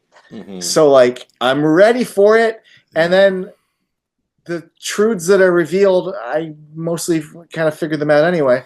And then the flashbacks of it, I'm like, well, so I'm like, oh, but what's the room gonna like? Oh shit, the music's playing, the timer goes, and I'm waiting for something more than just gas. You know what I mean? Like that music really Yeah, made me yeah. like, what? I'm like, what did he do to this fucking room? Oh, it turns out just the gun had blanks and there's some gas. That's it. We're ending the movie with this, right? Like that's it. And then I Um, don't even get the satisfaction of watching her die. uh, Kind of, yeah, it's kind of a bummer. But luckily, there's a little thing in the ending that I do like though, and it's a piece of the music. Is if you've I've listened, and also every time they do a new movie, it's like Hello Zep number 9, because they Yeah, always like yeah. rescore it. But there's like the do do do, and then it builds up do do do. But then it goes into this little like bridge, and the strings are like na na na na. During that slow part with the strings is when they cut back to like Amanda and John like helping each other up and like kind of and I'm like, oh, you actually edited and emotionally like I love seeing them escape and kind of lean on each other Yeah. and like we're gonna get out of here. We got the little boy. We're gonna be okay. We're giving him the During money. during that music, Yeah. and I'm like, this is satisfying. I like this. That was you actually just just gave me my argument, which I already had like in my head. But yeah, that was going to be my rebuttal, I guess, about the ending. It's just like I don't get the fireworks of like a grandiose kind of like end for Cecilia there. But I think the thing that carried me was just okay, because here we got to talk about it, because the moment's set up. Um, so number one, it's so clear and convenient, a piece of writing that like there's John with the boy Carlos, right? Is that his name? Sure. Yeah, I think it's Carlos. And yeah, I wrote it down, Carlos. Yes, Desi, I It is know. Carlos. Yeah. Okay. So when he meets him and he's like fixing his bike for him and everything like that, and he doesn't know the Spanish for pull, and Carlos teaches him pull because he understands when he's pulling, like, that's what that means. And it becomes like the one most important word to John. That's another thing that just fucking gets me. It's important for the survival, but it's also just like, it's the most important word John would be able to communicate to that kid at that particular time. Total convenient writing thing. I don't have a problem with it because this is the thing. Maybe we're living in a world right now. I'm not going to go into specifics. You live in the world too. You know what our existence is. There was something so gratifying to me about just watching an old white man sacrifice his life for the survival of a young brown kid and believe in his heart and soul that this is the most important thing that needs to happen. Fuck me and, my existence, everything that I was so desperate for, everything that I was reaching for, it suddenly just doesn't matter because this boy is innocent. And Yeah, he's an innocent. deserves every opportunity to experience everything I was reaching for just, like 45 minutes ago or whatever. Mm-hmm. So there's something so gratifying about that. And then, so I'm already like, drinking the Kool-Aid and watching Johnny Jigsaw bloodboard himself. I also love the fact that as I'm thinking it, Cecilia says it. Oh my God, she is in my head. But I love those. We've talked about loving those moments where you think something and someone on screen says bloodboarding, and you're like, that's what I thought. But fuck you. And you tend to like align yourself sometimes with the bitch. Whether you mean to or not, like really don't mean to with this one. Like when you did a cherry picker on Sorority Row, and she's great. I don't remember her name, but I love her. She's fucking awesome. She's a great bitch. She is the movie for me. Yeah, but she's a redeemable bitch. Her bitchiness is her superpower. Yeah, this one it's her. Yeah. Oh, but speaking of superpowers, that's what I feel like I'm watching John as he's like pulling that lever and bloodboarding himself. I'm just kind of like, you just became a superhero in my eyes. Even he's literally holding on to it. So literally holding on to it. Yeah. But then, okay, this is the thing that gets me. Seeing Carlos witness this man understand exactly what he's sacrificing and think, I'll take a bullet, I'll care. My turn, because you deserve to live too. Just without a thought, without hesitation, just kind of like, fuck no, you're a good man. In his eyes, from his experience, this is a good man. My bike. Yeah. And he's old. Yeah. And he is sacrificing everything for me. Yeah. Like, I understand why he told me, don't pull. Fuck that. I'm fucking pulling. And I'm just like, again, he calls him a warrior in the aftermath. For me, I'm like, you're a fucking superhero. So I watch Carlos and his little heart just like sit there and just take the bloodboarding and everything. And John is he's so disoriented, he can't even really react to the sacrifice that Carlos is making for him. But what I love is then the second he has the presence of mind to acknowledge what's going on and breathe, my turn, and takes it on so Carlos can breathe. And it is the most, I'm trying to think if there is another example in this fucking saga of such undeniable, humane, just selflessness and generosity and teamwork. And it just, I was sobbing. I was sobbing like a fucking baby. And then without describing exactly what was happening, I kind of described it to my mom, just told a man has to make a sacrifice for a boy. So he suffers the brunt of the trap that they're in and pulls a lever that activates him being, and the boy has a lever too. He's told not to pull it. He's witnessing the man suffer. He pulls them. And my mom started to go, oh. And so I'm like moving my mother. Like she's getting feels. I don't want to overthink it or make it more cerebral and less emotional, but it's also, whether he's meaning to or not, it's strategic, because if I can take a little bit, he can get a breather and literally like shake his face out. Yeah. Breathe in, breathe out. Mm-hmm. Like we might be able to last a little longer if we just right. Yeah. Like I said, like teamwork. And also, I mean, but there is a certain amount of selflessness that you have to have, because you put Cecilia in that thing. She's going to push the lever. Yeah. If she can't, she'll find some way to, you know? Speaking of which, so what's funny is there's a few moments in this movie where I thought, this is kind of stupid. And then like 5 minutes later, I'm like, oh, okay. You sort of thought of it. Never mind. Not as stupid as I thought. And one of them was, they're getting ready to put John in it. And I'm like, wait, this is the final trap? And like this is trap for Cecilia, right? Right. And I'm like, I'm not misreading this. This is for 2 people and she's just 1. Was this her trap? No, because they were standing next to their thing and she was standing, they were all in their traps and she was next to, this was for her. Mm. Who was she supposed to go in the fucking thing with? And then it's revealed that the other guy, they knew about the other guy the whole time. Yeah. But I love that, I forget, I think it's he, when they go back to the office, he's like, wait, who is going to go in there? Mm-hmm. And I'm like, okay, great. Thank you for thinking ahead about that. Mm-hmm. But it then brought up a new question for me that I need the answer to, which was, okay, so if everything went well, according to Jigsaw, if everything went well, Cecilia and that other guy would have ended up in there. But if it didn't go well, which they're also counting on as a possibility, yeah, John and Amanda were going to end up in there. Mm-hmm. The monkey wrench is that they're like, not Amanda. We're going to put fucking Carlos in there. Yeah. But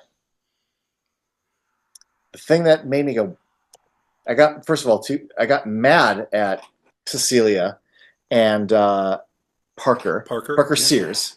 Mm-hmm. I think they just keep calling him Sears. Is that they're in the thing, they're doing the thing, and then they get up and they start walking towards the office. And I'm like, what the fuck kind of James Bond villain bullshit is this where you're not going to stay and watch the guy die or not? Like, Austin Powers already spoofed this sort of thing. Like, I'm just going to go over here and presume that everything just goes according to plan. Like, I don't understand why they fucking walk away. Now, we then find out that when they go into the office and then they pull the thing, it then triggers the machine to stop and the thing opens up or whatever, and they get out and like, aha. And then we flash back to that line that John Kramer had about how, like, either way. Yeah. And things will work out no matter what. Right. You think it's a context of whether these people are redeemed or not that are in the trap, but then you realize, no, whether they end up in the trap, these 2, or they end up in the office, either way, they're fucked. Yeah. But my question, aside from being mad at them for walking away, is that by going into the office, it triggers the trap and John and Amanda get out. I'm like, so John, in order for this to work, he needs them to leave and go to the office together. Yeah. Midway, like, here's my problem. What if they just stayed and watched? Then you're fucking dead. Your plan relies on them to being like, let's just go over there now. Like, I get that you built this trigger, but like, you're Yeah. relying on them to leave you while you're in the trap and not watch and flee and get the money. But all it took was Cecilia going, well, I want to watch this guy drown. And you would have. It's just a weird thing to rely on. Because Well, it's not a normal thing. I agree 100% as far as logic and reality is concerned.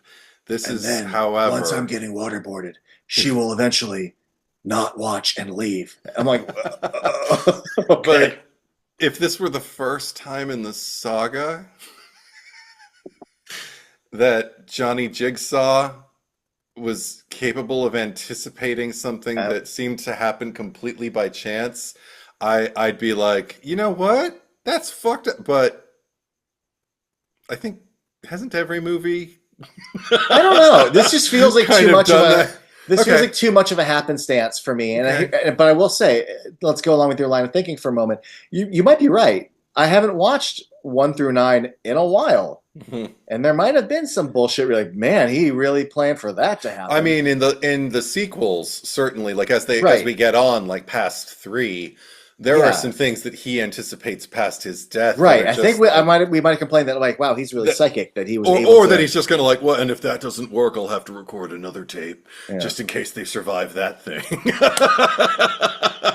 How many of the? I mean, I just nowadays, sadly, with AI, like they could I don't know. somebody whoever's in charge can just tick tick tick tick tick tick It's tick. just iffy to me that you're counting on your villains to leave while you're still.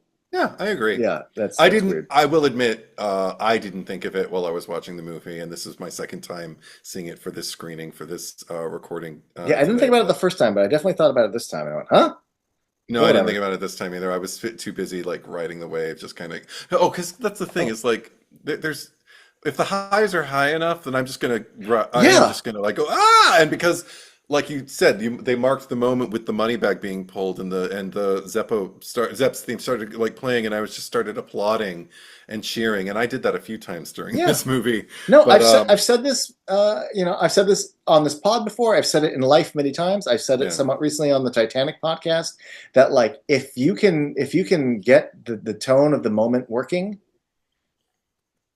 continuity errors and plot holes kind of don't matter if we're just going on the ride. You got to make the ride work. yeah, And for the most part, I like that. I like this movie. And again, the moment right after with them leaving and getting the money is way more satisfying than any little nitpick I have about sure, the again, like you're saying, he's been psychic before. yeah, The money thing actually is interesting. That's another time in the movie where I thought I knew what the next moment was going to be, and I was wrong. Which was they get this bag of money, and I go, "Oh, and this is how you fund all your where you buy you rent your warehouse and you get your equipment." Like, mm-mm. and then he's like, "Oh, we're going to give it to this boy." And I was like, "Oh, I mean, that's the nice thing to do." No, because I still like I thinking that he's king of the underground, like he's got people everywhere. Sure, but that I mean, that was not a question that I ever needed answering. But Mhm. the fact that I thought the movie was going to do that, I was like, "Oh, cool!" Like I know where this money's going to, and then it turns out no. No, he gives it to And the little brown boy, and I'm just yeah, like, yes! Oh my God. yeah, because I love that little brown boy like going home and his father, whoever was like, "What the fuck?" He's His like, "Yeah, I father's know, the groundskeeper. I Like know, he's seen I'm his covered in this shit. father. I'm covered in this shit." But look, just let me Yeah, have a shower and yeah. We yeah. got some money that we got somebody who can launder this. But like you've seen Solo. I would hope Yeah, that they're like, we don't even need a launder. This is just going under the mattress, and we just slowly dispense it over time. yeah. Because I like to, yeah, Let's travel a few towns away and yeah, spend a little bit here. here and a little bit Let's go there, visit your mother. Let's spend a yeah, little bit and we just make it there. last over time. But Deposit a little bit in a new account that we start under an assumed name. Like, I hope they're smart about it. I thought what the movie was doing was what Solo did, the Hmm. Star Wars movie, where Yeah. we're fighting over all this coaxium, which can be sold for money, and then at the very end, you find out this coaxium is like, oh, this one group of bandits we're actually like part of a rebellion, and that Mhm. these, and you're like, oh shit, I didn't realize the whole time that the thing that we're after that's valuable, that currency is going to help fund the rebellion. I'm like, Mhm. great. How neat that this thing has a context. And I really thought like this money is going to go towards traps that rip your face open, and endless warehouses and buildings with photos, and just like it all. See, I would have had an ethical problem with that because I would have just been like, that's other people's money. Like I like, Well, I okay. mean, again, cinematically, I like that it goes to the innocent, but really, Yes. if we're talking actual justice, the Okay. money goes back to at least if the people have Oh, I already get, passed, then the because my whole families thing is of the Eddie. people. Like I thought about that. I'm like, well, everyone whose money is there is fucking dead. So like, But they got it's, families. I know, but like I didn't think of in movie terms. Like I'm just like, well, it's not going to go back to them, and I can use this money to get vengeance. Well, and not even vengeance, but like I can use it to teach other people a lesson. The money will go to a good cause. Like some bullshit. Yeah, I There mean, there'd be again, some fucking hand wavy monologue that would no, justify it. the imagery is that it goes back to innocence, which I'm just kind of These like, people were okay, so victims, and I will make back to sure hope, you know? people will not be victimized ever again. You Yeah, know. no, yeah, can't do that. Yeah. But at It's least very it goes to a deserving party because that boy did not deserve to be in that fucking no, warehouse. no, not at all. And I mean, and speaking of like vengeance, it's another one of the things I liked about this movie was maybe it's just. I mean, stop me if we've already spent other Saw movies talking and hemming and hawing about the morality of what they're doing Oh yeah, in the text of the story of the characters. sure. Maybe it's just because I haven't seen this Saw movie in a while. So if they're going over, if they're retreading territory, I don't really mind. But like, there's a few scenes where it's in between the kills where like sometimes it's John and Amanda just sitting down and like talking for a minute, and him kind of guiding her through the thing, and seeing, having like, I don't want to call them doubts, but and wanting to help this girl, and understanding the code. And I'm like, yeah. Yeah. I mean, I would never really call it a morality play because everyone's a piece of shit. But the fact that we're still kind of talking about this code, we're taking the time to treat it a little more like a drama and a little less like, quick, let's cut to the next torture scene, and the camera goes wah wah wah wah wah wah, wah a lot. This one breathes a little more. First of all, not first of all, but side note, I love how this movie really doesn't go wah wah wah wah wah. Darren Lynn No, Bousman wah no. wah wah wah waka waka waka waka waka. Yeah, yeah. It's probably the most modest, or one of the most modest movies of the franchise visually. It didn't give me a headache, which is nice. No, in But terms, even in terms of its feel, because if there were fancy, I'm sure there were like fancy camera moves and things that they were doing that created like a cinematic feel. They were just too visceral. I was too yeah, on board with what was going on and involved in it, well, going, oh no, or oh yeah, yeah, get in there, like they to do it with the janitor, okay. and it almost felt like, and Oh once right, we, right. but they Mm, don't do it. But like the girl with the radiation, they're not like spinning around her and zooming in on her screaming, and close-ups of her. Like they don't. Yeah, and I like, it's yeah. almost kind of appropriate. Like, oh, we're gonna do the opening scene with the janitor and the eyeball tubes. We're gonna Yeah. give you what you're familiar with for a scene. Hmm. And I also like the fact that it's still early enough. Like, I like that like Johnny Jigsaw imagines it the way the movies present it. He makes his dreams a reality, He and that's does. It's why sweet, isn't it? we watch his movies because No, we admire him in a way for manifesting things and then making them happen. but we've talked about this in the past, and I like that it still gets brought up. And but they put it in the text where he's explaining to Cecilia. No, he's telling Amanda. Mhm. And this is at least early enough in their relationship that they would have this conversation. It was like, this is not retribution; it's a reawakening. Yeah. And it's fascinating that he legitimately thinks that these people all deserve to be tested. Yeah. Because kind of the argument in this is that Amanda's kind of, I don't know if she flat out says it, but she's kind of suggesting, or she's feeling, or she's acting as if this is vengeance.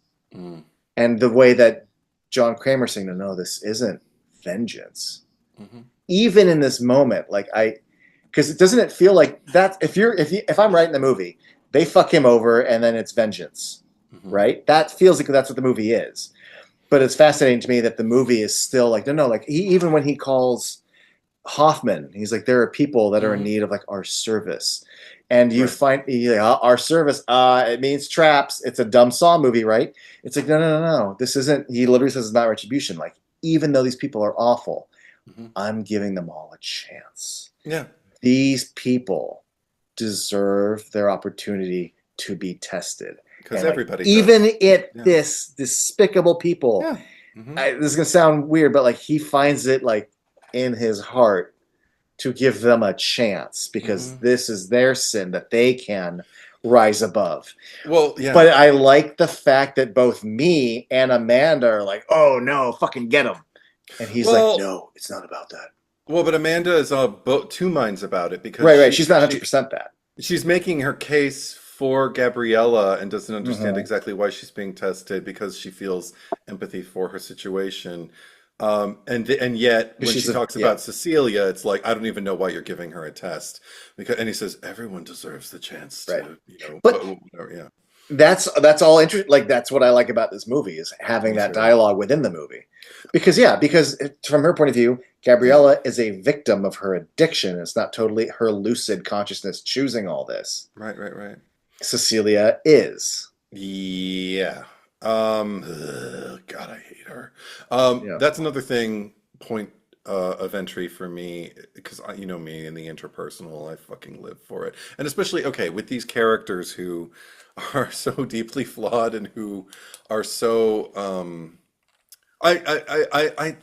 I love that we got into this pre-sequely kind of territory where we can kind of like, redisperse a movie a movie's chronology to another point in, the franchise because it's what's right in it just in terms of like my appetite for things that were cut off too soon. Let me explain it less complicated. A lot of horror franchises kill off characters that were like, you killed them off because you didn't know there were going to be eight more movies after this. So you missed out, and now you got to work backwards. Hello, Insidious. Insidious, which the sixth one is going to be doing, which is so annoying. Oh, Jesus. After Anyway, five went forward, six is going back and doing another Lin Shaye story. well, five did suck, but anyway, we're not here to talk about that movie.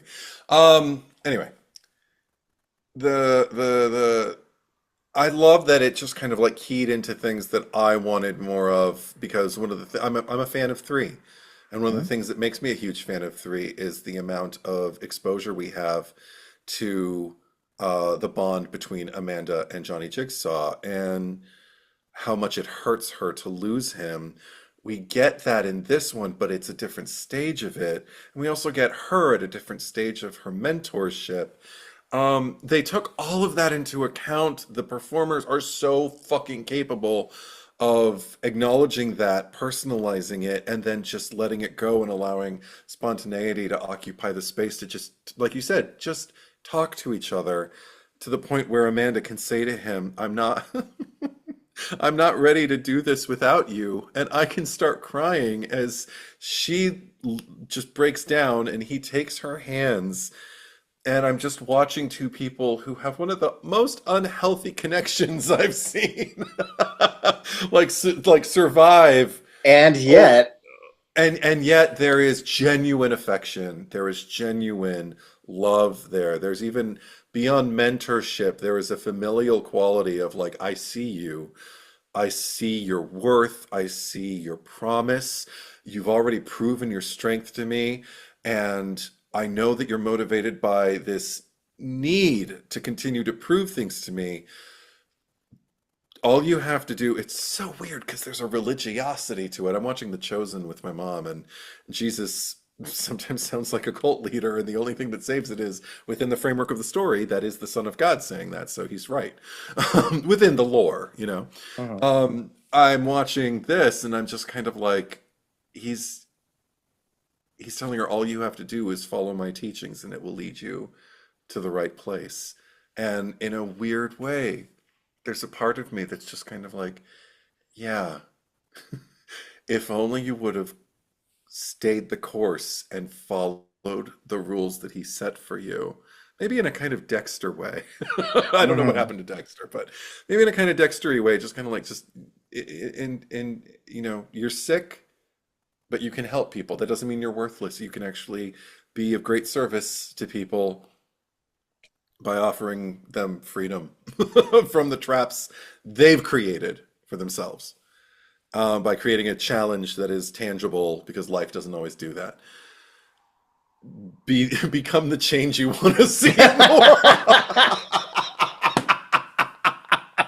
There is a weird line where it's like you can convince yourself, yeah, I am being of service. I am lifting people up. I am giving the opportunity to prove what they're worth and change, to prove that they don't have to just continually trash themselves or trash other people, trash this world, like there is another way. But anyway, the religiosity behind it and the deity, the way she deifies him, it's I love that it's not just sickness. I love that it's something that feels so innately human and so relatable because nobody wants to lose their paternal figure. This Hmm. person who's taken them under their wing and shown them, things they never knew they were capable of. You say it in the right tone of voice and it can sound like something we all want, we all reach for undeniably and without judgment. And then you find out the details of exactly what it is he has her reaching for. And that's where it turns the corner and becomes like, okay, I need to leave. Please don't hurt me. I'm just going to smile as I back out of the door and hope that I don't, open my closet tonight and you're there in a pig mask putting something in my neck.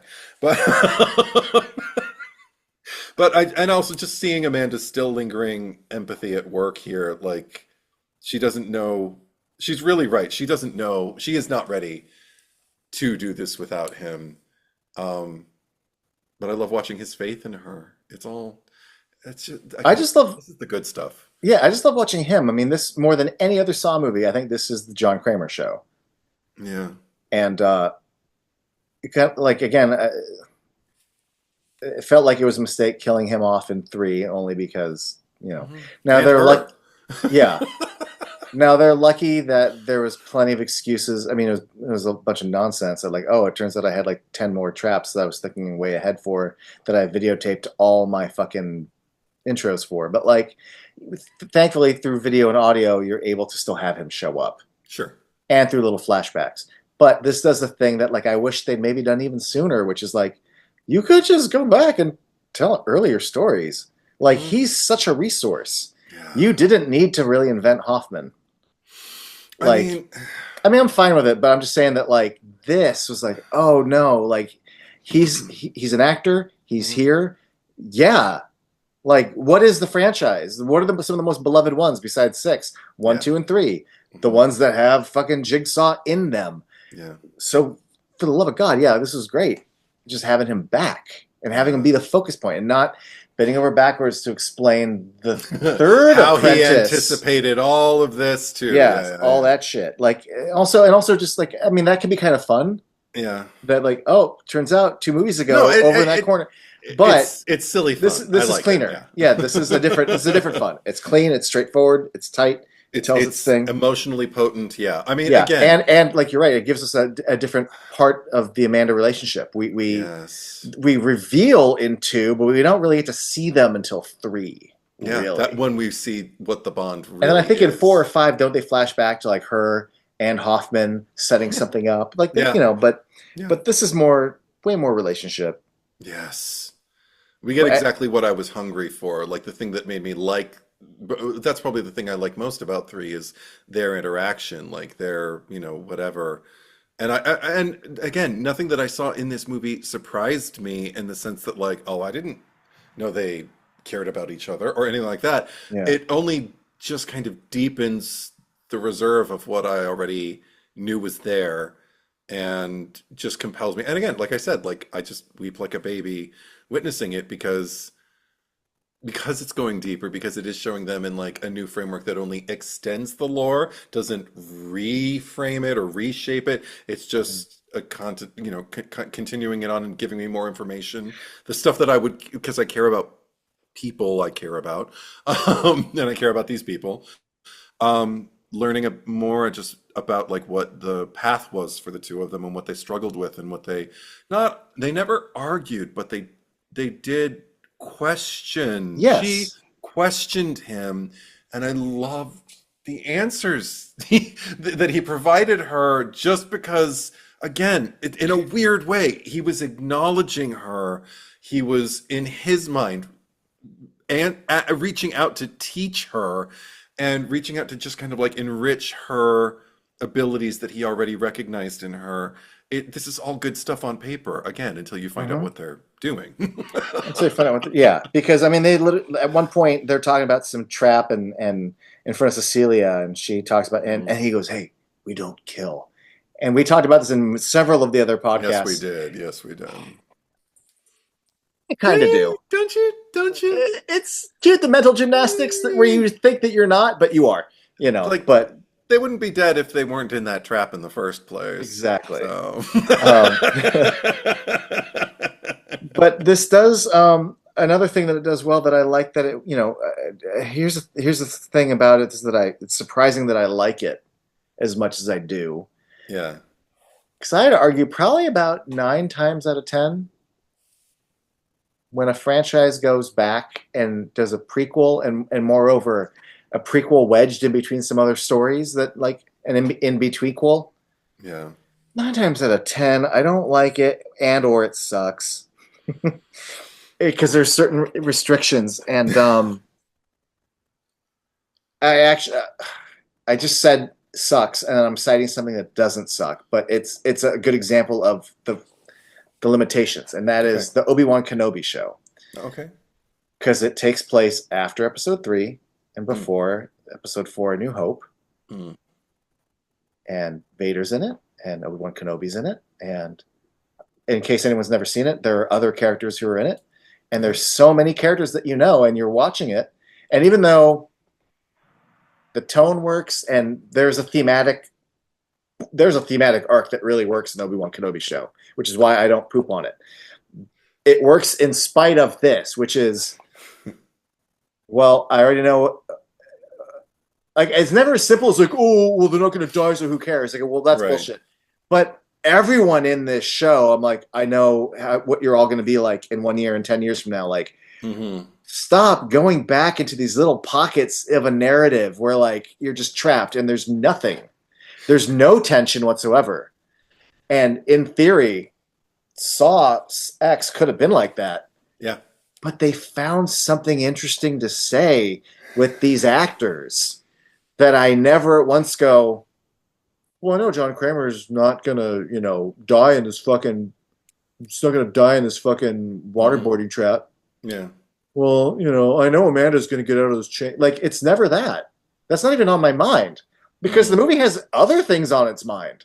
Yeah. I'm surprised. The detractors of this film, I've read and heard exactly that rhetoric about just kind of like, what are we doing? Get out of it. And I just wrote while they were getting into the trap. I think it was right before the second Cecilia sees the surveillance with the kid kicking his ball against the side of the warehouse. I just wrote, we know they get out of this. The dangling carrot, even on a second viewing for me, is the how. Because this all seems pretty pretty intimidating.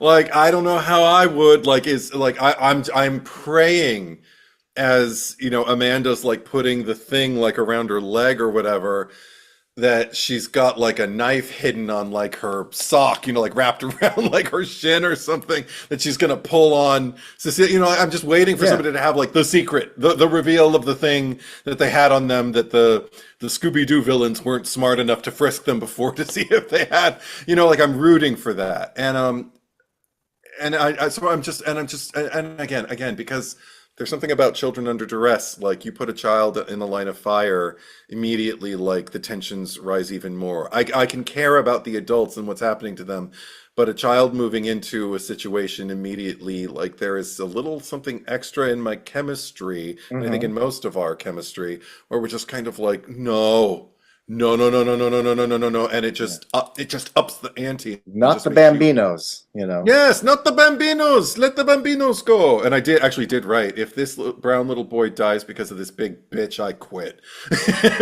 Because I couldn't remember again the how on this screening. I'd seen the movie, but 2 years ago. Honestly, I just my brain just all of a sudden. I mean, I won't. I'll just say it, but like, since this takes place in what, like 2006 or something, Yeah. you could do like a Saw 11 or a Saw 12 that takes place now, and then you find out that like the fifth apprentice is this Mexican boy who's like 25. I want Carlos to come back in present Because day. it's a time, it's very. But here's my thing: is I'm like, I almost don't wish that fate, that cult brainwashing bullshit, to happen to him. I don't want Well, him to be apprentice number 4. but Because this is the there's thing. Amanda, there's Hoffman, there's the guy from Jigsaw, Yeah. and then there's. God, I couldn't stand that guy. But I like Larry, But Dr. Larry. it'd be Um, yeah, that's my dangling, like, the end of 7. Like, I need what's Carrie Elwes or Carrie whatever. Elways, yeah, yeah. Bring him back. I need him to come back. So do I. And if you honestly, if you had him and Carlos, Because this is the thing. Carlos who's bankrolling things, I like, don't wish that fate on Carlos. I would love for him no, to just he's go an on and innocent. thrive. I would But hope you he know would what? stay an innocent. But if there's a way to make it interesting where there's just kind of like an innate curiosity about this generous man who came into his life and changed That's what I'm saying. There's everything. a Yeah. narrative about this guy who saved me. And a way for him to buy into like the cult mentality about like, and this is why this is a good man, this is not a bad man, and why. Initially, I was put And, off by what I witnessed, but I understood how it shaped me, and if it could change me, it could change other yeah, people. See, I am writing the script right now. have you seen Dexter at all? Like, at least the I first saw the season. first season and the Okay, first few episodes of the second season, and I just kind of fell off. so you know that, like, he was found at a murder scene in a pool of blood, Yeah. like, and like the narrative, they always tell us that like that's what shaped him, like as an infant was being exposed. So in that same way, I could see that kid, even though he's a little bit older, being like, Young as fuck still. Like, I and mean, that was my Dexter moment. Like, yeah. I Yeah. walked away with a bag full of money, but I guess what? I started having some bad dreams, and I I started remembering mean, things over and over and over again. and also, especially And if it's also, your first introduction to nuance, to like before yeah, you always thought there was just good good and and just bad. evil, but now that this man presented to you, the two can coexist. And you don't even Actually, and one can't exist well, without first of the all, other. he wasn't privy to a lot of the conversations, and he doesn't know John Kramer's really a bad guy. He doesn't speak much fucking English. So Yeah, who knows? First of all, I don't think he even understands that this is one form of villainy versus another. right. And also, we have no idea what happens when they leave that, like what John Kramer says to him. Does he go and meet his, does John Kramer learn a little bit of Spanish and stick around for a bit and meet his father? Like, who the fuck knows? Yeah. What is, it's not necessarily just, okay, goodbye. It's not Oh, goodbye forever. you know what I want? I want John Kramer to write a letter, but it's in English. He gives it to Carlos. Carlos has to learn English or has to find someone who can speak English to read it to him. And I want to hear what's in the letter. I'm going to cry. You're a warrior. Ah! But I also got to say, okay, sorry, you got something to say? No, it sounds like you got something to say. I got a few things. Because we haven't really talked about, we talked about the other two traps with Valentina and with Mateo, but we didn't really talk a lot about Gabby's. And I just wanted to address the fact that I think, as much as I hate the brain thing, I didn't even want to put Gabriella's on the table because I think it fucking sucks. Not sucks from like that's just, that fucking kill sucks, but I mean the situation. That's Yeah. probably the least desirable. I think they get worse as they go on. That's the one that I would want to be in the least because suspended in midair, fucking heat and glaring. You And can't think straight. You have to break your. I mean, how? and And you can't get any with moment, one that's my arm. thing, is with Yeah. one arm up and the other, like, how hard can you really swing And when you is it don't have a really gonna stable, work? when your Is it, hips and your feet aren't yeah, planted, like is it really gonna work? Like, would it have been that easy to break your foot so it can just slide through? I well, mean, and also, hey, break your leg first because you'll swing and you'll be out of the radiation path, and then the radiation machine's like, I'm like, oh fuck, that's yeah. some bullshit. I was like, "Ah," and I mean, because that's the kind of thing where you just like, it's one thing to have the clock and to be restrained and to have to inflict pain on yourself to escape a greater pain. Mhm. It is an entirely other thing to suffer the fluctuations in temperature because when you are hot, you are outside of your body. You are less Yeah, conscious. Pain can take you there too, and but you are also suffering pain Eddie, on your. you're talking about heat, and Yeah, this isn't just normal heat. This is radiation. Like yeah. your This is. skin is radiating.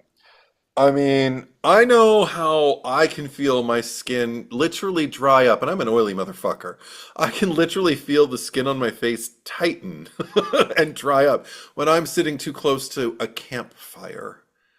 It's like, oh my God, like Mm. that's where they get you when you burn, because the flesh will just, until it just shrinks, dries, and flakes away. Like, And she's that's not by a fire though. It's I know, and it's radiation. radiation. It's Like it's fucking, so much worse. which I can't even understand, like the level of pain, how that must take you out of your consciousness. Like even if you have the strongest free will, sense of like just like focus and determination to break that fucking foot with a sledgehammer that's too long and heavy, with you can only use with one arm, like you said, and then you're just, oh, I can't. Okay, I swung. I'm at it. Oh, it followed me and it's getting I can't with it. Desi's crying because she's like, Papa, don't talk about it. I can't. That was the worst for me. I oh God, that was even worse than the bloodboarding because there was kind of like not a way out, but a way to at least balance it in a way to Yeah. or to balance isn't a state like a set state. Balance is continually an effort anyway. So that makes sense. There's no balance in her trap. And even if you get out, I thought about the fall afterwards. Yeah. How fucking high up It she was. It looked was kind of high. high. Yeah, it was second floor, second story at least, high. Like it was Yes. high. That was like over 10 feet. Fuck that. I don't want to fall 10 feet. In fact, that's my thing is if you had started with your arm first, then You would have just fallen out of the yeah. and then you would have swung with your And then you leg, could and have you then could have used both well, not both hands because yeah, that's but maybe broken you're now, but upside down and you're swinging up. just But then and then your fall down is far less. The one yeah. thing that made me happy was I'm like, okay, she's really high up there, but the movie just sort of treats it like, oh, boom, she fell. I'm like, okay. I mean, she's all right. Like they're gonna take her to the hospital. Like, I okay, mean, but she seemed barely conscious too, but I don't think that yeah, was the fall. That was the yeah, radiation. Okay, yeah. and No, then it's the kill, Cecilia finishing her off and everything like that. That was so fucking. I mean, this is a brutal saga series mhm, franchise, what have you. Um, that's one of the most brutal things I think I've witnessed. It's just the mhm. the like it almost harkens back. I mean, it harkens back to like World War II films I've seen where like people are killed in the street, tortured in front of their families and shit like that. It's that level of cruelty and Right. dehumanization. I can't. Yeah, and the fact that the added context of like Amanda's got such investment in her, Yeah. so it's like having a family member. Like when you're talking about like World War II or something, when people are witnessing things and Hmm. like there's Yeah. an yeah If there is any point of empathy there, like it doesn't get severed. It only gets intensified with that cruel act. And again, that's the thing that separates her from them, and that's why I'm just like, well, I know whose side I'm on. yeah. Sorry. Sorry about it. Which is why it's extra to me that like she doesn't just get her head lopped off at the end, and it's kind of a dangling. She, She will. She will. I She'll get her. hope. She. That's what I'm nervous about right now is that, and normally this is a good, I mean, this is a good thing, but the rights have reverted to James Wan. I don't know if you follow any of that this I year. did. I don't. I don't. So. It's been so long since I read the article to get the specifics, but Okay. there was like Lionsgate, I think, has like 49% of the rights and 51% belong to the people who had it. Like maybe it was Okay. Twisted Pictures or whoever the names Right. were. Right. Right. Right. But um, James Wan's production company is Atomic Robot, Oh, right. which merged slash partnered with Blumhouse. Oh. So like it's now James Wan works at Blumhouse, and Atomic Robot still kind of exists. You see that production logo in front of certain movies. Yeah. But what's happened is Atomic Robot got the remaining 51%. So now, for the first time since the first movie, James Wan is going to kind of shepherd, not direct, but like. Okay. And I think, well, I know Lee Winnell wrote 2 and 3. I don't know if James Wan produced 2 and 3, but like the ball, he hasn't been involved with the franchise for 4, 5, 6, 7, 8, 9, 10. James Wan's back, Yeah. which is a good thing. It is. It is. I just hope they don't forget how Saw 10 ended. And they don't go for like a reboot or some sort of the other 10 movies happened, but from a creative standpoint, we're pivoting into this new kind of thing. Like, I mean, I'm not James Wan of the producers. I don't know if they're like, hey, we don't want to fucking pick up with fucking Saw 10. But like, I would. Well, this is the thing. Even if it doesn't pick up with Saw 10, it has to be accounted for at some point, even if we just find out that, like, she walked out, but it was like at a delay, like she was 2 hours behind them or something like that. But, and had to go get medical attention or whatever. And then we see her and her body's like hideously disfigured and shit. That'll be fun. But she's developed like Doc Ock, kind of like robotic arms. See, I'm imagining the smoking victim in the lobby of Beetlejuice. Like her head, but she's got.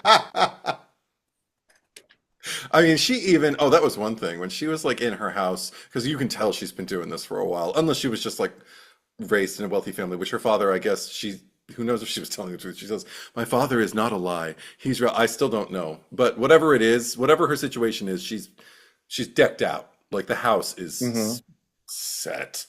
And she was wandering around when she first started suspecting that there was someone who meant her harm in her domicile.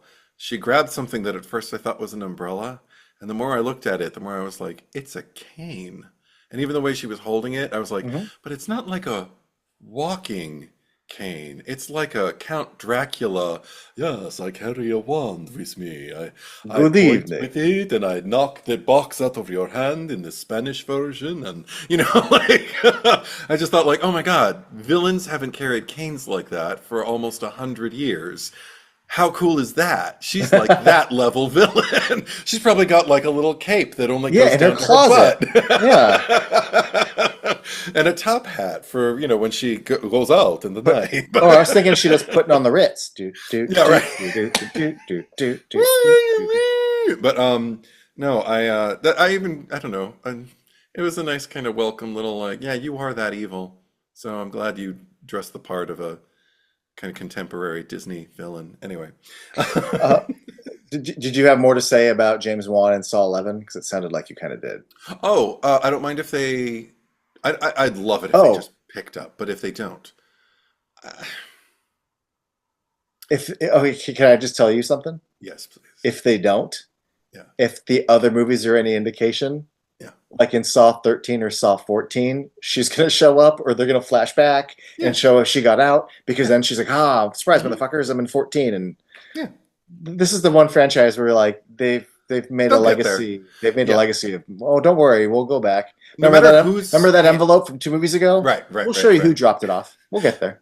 No matter whose hands the saga has fallen into, they've always found a way they always return to at least capitalizing on things that have already been set up, even if they haven't technically been set up, they're just kind of like a loose end. You thought it was Yes. over, but you know That's what? why I'm It so annoyed. wasn't. We're on 10 and I haven't seen Carrie Elwes because I like know, I I know. loved the way 7 ended and I was so ready for more. I And even though you mean, and I are different, I like 8. We both like Spiral. right. But yeah, I need that to come back. Yeah. Oh, baby. Um, I do want to point out we didn't talk about him. I mean, I talked about how I didn't really love his death, but Yeah. the guy who gets the Aztec mask. Uh, I understand that horror movies have to have people who yell and scream, "What's going on?" But I remember I got so upset when I can't remember this guy's name. Is Mateo. Mateo. Yeah. When they are all in their traps for the first time, and John Kramer comes down and he starts kind of, and he goes, "Why?" And I'm like, I get you're kind of scared, but you do know what you do for a living, right? You know it's bad, right? And the fact that it's not just some random guy that put you in, it's that guy we just fucked over like 2 days ago. Oh shit, I'm in this thing and it's that guy. It's that guy. And to that guy, I'm gonna say, why? And I'm like, I understand the energy, but I wanted to like get up off my couch, step into the movie, and walk up to that guy and be like, what do you fucking think? Like, what do you mean why? I, I, What do you again, mean why? I completely understand your logic, and I agree within, Does he um, not understand? Does he think he's a complete innocent? Does he uh, not understand? Like, I understand you'd be surprised, like, oh shit, we got caught. I understand why you'd be scared. yeah. Never underestimate the power of denial. Oh my God, Eddie. Yeah. Nobody wants to think they're a bad person. Everyone else is like, oh shit, I'm scared because I'm bad. And he's like, why? And I'm Yeah, like, you're an idiot. he is. But Yeah, anyway. I mean, he's also like, he's entirely dissatisfied in his own life anyway. I mean, I just picked up on the little behavior I saw, but like the interaction he had with like the ladies in pet hospital or whatever, Mhm. they seemed like they were just talking to him, and they even seemed like kind of friendly and stuff and everything. And the second they were gone, I don't remember, did he call them bitches or something like that? But he was just so pissed Oh, off at yeah, them all of a yeah. sudden, and I was just kind of like, oh, you're just a miserable person. Like, they didn't even do anything. They didn't even, like, I didn't clock anything, or I was just kind of like, oh, that's kind of a shitty thing to say to someone at work. Like, I Yeah. was just kind of like, Yeah, they're no, just no, saying he goodnight. sucks. Yeah. I mean, it's a nitpick, but like, boy, did he just like, oh my, oh man. Okay. He If I was, was, if I was Johnny Jigsaw, I'd been like, well, let's do your trap first. I think he Like, was probably the most theatrical of everybody who was in that room. And that's I, saying something. I mean, he's doing what's asked of him. It's not a bad acting choice. It's No, just no, like, no. as a character, I'm like, oh man, why couldn't you? And I don't mean theatrical as like as far as like that performer was making some choices. I mean like Yeah, theatrical in the sense that like this is a kind of character who is obviously given to kind of like histrionics and delusion. That's sure. what I get. So I mean, because again, he was another one who was just like hesitating before like carving into his brain. I was just like, "Fucker, get her done or give up." Like, get her done or give up. That should be a bumper sticker for Yeah, Saw. because you know who actually did a pretty good job? Taxi Driver. Mm-hmm. He got it done. He got both. They went Yeah, boom. Diego. Yeah. I why did I write? I wrote, oh, Diego. When it was introduced, the fact that he was also Dr. Cortez, performing Yeah, I the thought. whatever. I mean, it makes. I just thought he was a driver who's in on it. The one weird Hmm. little thing is they cut to a close up of Dr. Cortez, Hmm. and there was hair Yeah, there was a past where the beard. mask was, where there's a beard. But that dude doesn't have a beard. No, he put on a fake beard And I too. see that's the thing is I remember thinking, oh, Dr. Cortez is the other guy that's going to show up. Oh, The guy who comes pretends to be like the thyroid guy hmm. because he's got face scruff. And then they're like, no, you're the doctor. I'm like, wait. So he puts on a little fake beard to go do surgery? All right, whatever. It just seemed like an extra step. Whatever. What do I It's know? like it's putting a hat on a hat, but I I guess guess. it gives him security. Yeah, But his scene his scene, my only takeaway was, and again, the movie, I thought, and because I wrote it as a note early on, Yeah.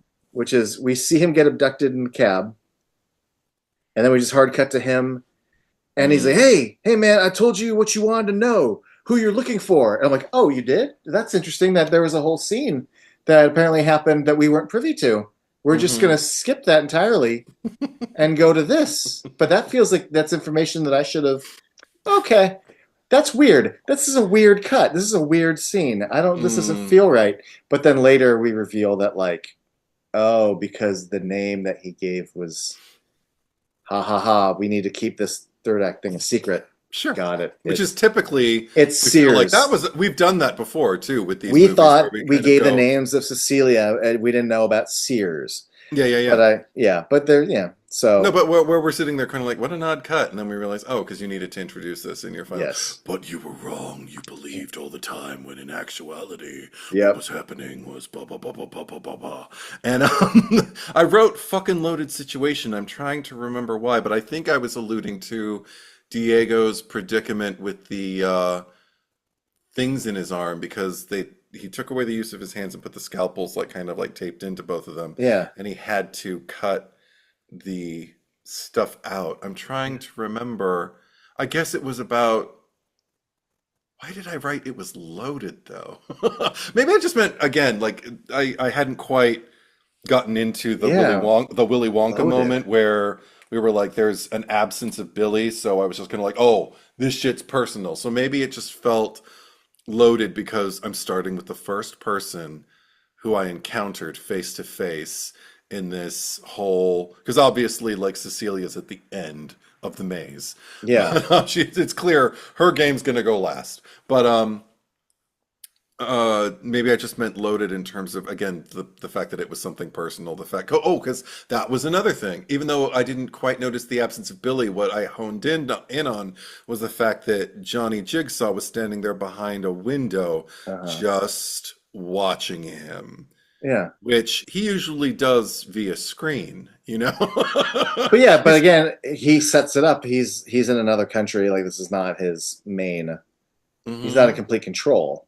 But I also love the fact that, again, it has just like that streak. I think it felt loaded because it was just kind of like, no. I mean, I don't even want to look for a monitor. I want to watch you. Yeah, this is personal. I want you to see me while you do this to yourself. There's something, it was exquisite, I thought. One thing you mentioned earlier that, were you about to go say something? No, go. Just one little thing, and I'm again, another little thing the movie made me think of, and I'm glad they addressed it, which was after he has the surgery and he thinks like he's getting all better, when he goes to the park and he starts sketching traps, my first thought was, really, dude? Like, on your new lease on life? And you're gonna go back to, like, the main kind of drive that was doing that was that you were sick and that you want other people to value, like, really, dude? After all this? And then the fact that he, like, stops and assesses things and then rips paper out, I'm like, yeah, man, that's the right thing to do. I'm so glad. I'm so glad in this moment. And then, of course, everything goes to shit. Right. He goes to buy the tequila and all that, yeah. But I like the fact they took the time to have him be like, I guess I'm not doing these traps anymore. Like, oh, I didn't quite read it that way. I think I'm adding too much, like, raindrops keep falling on my head. Right. But that's, I thought he meant like, I think I got it more just kind of like, you know what? Not today. I got a much bigger one, which was like, I don't need to concern myself with this. I have to watch that moment again. I still have it on Apple TV Plus. Please do, yeah. So I'll go back and that's how I read it. I just felt like, you know what? It's such a lovely day. I'm going to get an ice cream. I'm going to go visit those people. No, but I'm going to go visit those people and like make good on like, they're so good to me and all that kind of thing. That's something I really liked too, was that like they make these precautions where like we tell you to go here, but we are going to bag you and move you somewhere else so that you can't come back and find us. Yeah. But they didn't know that John Kramer was smart enough to look out a window and go, oh, there's a satellite. Yeah. Oh, there's that satellite tower. Yeah. Well, I'm an engineer. I can coordinate and kind of pinpoint Mhm. enough for a text. Like they didn't know that. Right. What angle Yeah. was I looking at that from there? Yeah. That from, I yeah, love yeah, that yeah, he yeah. like, and it wasn't, and again, it's not some sequence where it's like revenge yet. He's like, no, I'm gonna go buy this bottle of booze. I want to be a nice surprise. Look, I came back with, like he's just trying to be a nice little fellow. But he also kind of can't help but just kind of like get his bearings in case, because that's another thing is like maybe there is like that uncertainty as to like, well, I mean, I didn't know what was going on when these bunch of guys came with masks and put a gun to my head and and then all of a sudden turned on a dime and carefully loaded me into a van. Yeah. So who knows what's around the corner? Like maybe I better kind of like, yeah, get my bearings in case I have to, run Yeah. away. And then I want to come back and, revisit. Like maybe there's something in the back of his head. Huh, ironic use of turn of phrase, but Yeah. something in the back of his head that's going to make him come back. Can I also point out, like, just from a Shawnee Smith love standpoint, like she has some lines that she delivers that I think delivered by a lesser actress could have just been funny, but I also just love her perspective when she delivers them. One of them is just when maybe it's Valentina threatens her. I think she says she's going to kill her when she gets out of here. And Amanda tells Oh, her, believing it with every fiber of her body, that's a good plan. You're going to want to really listen carefully to the rules if you're going to pull that off. And I'm just like, it's not that she's not like dancing on her nose. It's not that she's not just kind of going, well, sure, Jan, but right. because there's an element of that, and there's also an element of just kind of like, sure, like you're gonna get out of this, but also like an acknowledgement of Yeah. the very real possibility. Okay, you're gonna get out of here, and I can understand you feeling that way. Yep. But if that's your plan, your real plan, there's some important information coming your way. Don't focus on me. Don't focus on threatening me. There's rules. You're gonna want to remember them. And then I fully in a Beatrix Kiddo, That's what I was like thinking. yeah. Like, hey, if you're still raw about this someday, come find me. Like, Yeah. And I'm still waiting for that.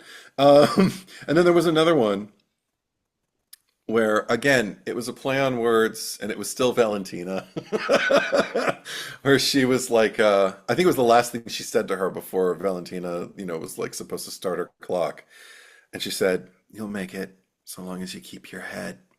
And I'm like, oh, I get it, because she's going to lose her head, but it's not just like a pun, not just like I'm Harley Quinn and I say bitchy shit to make right. you, to point out your predicament to you, which is, glaringly obvious.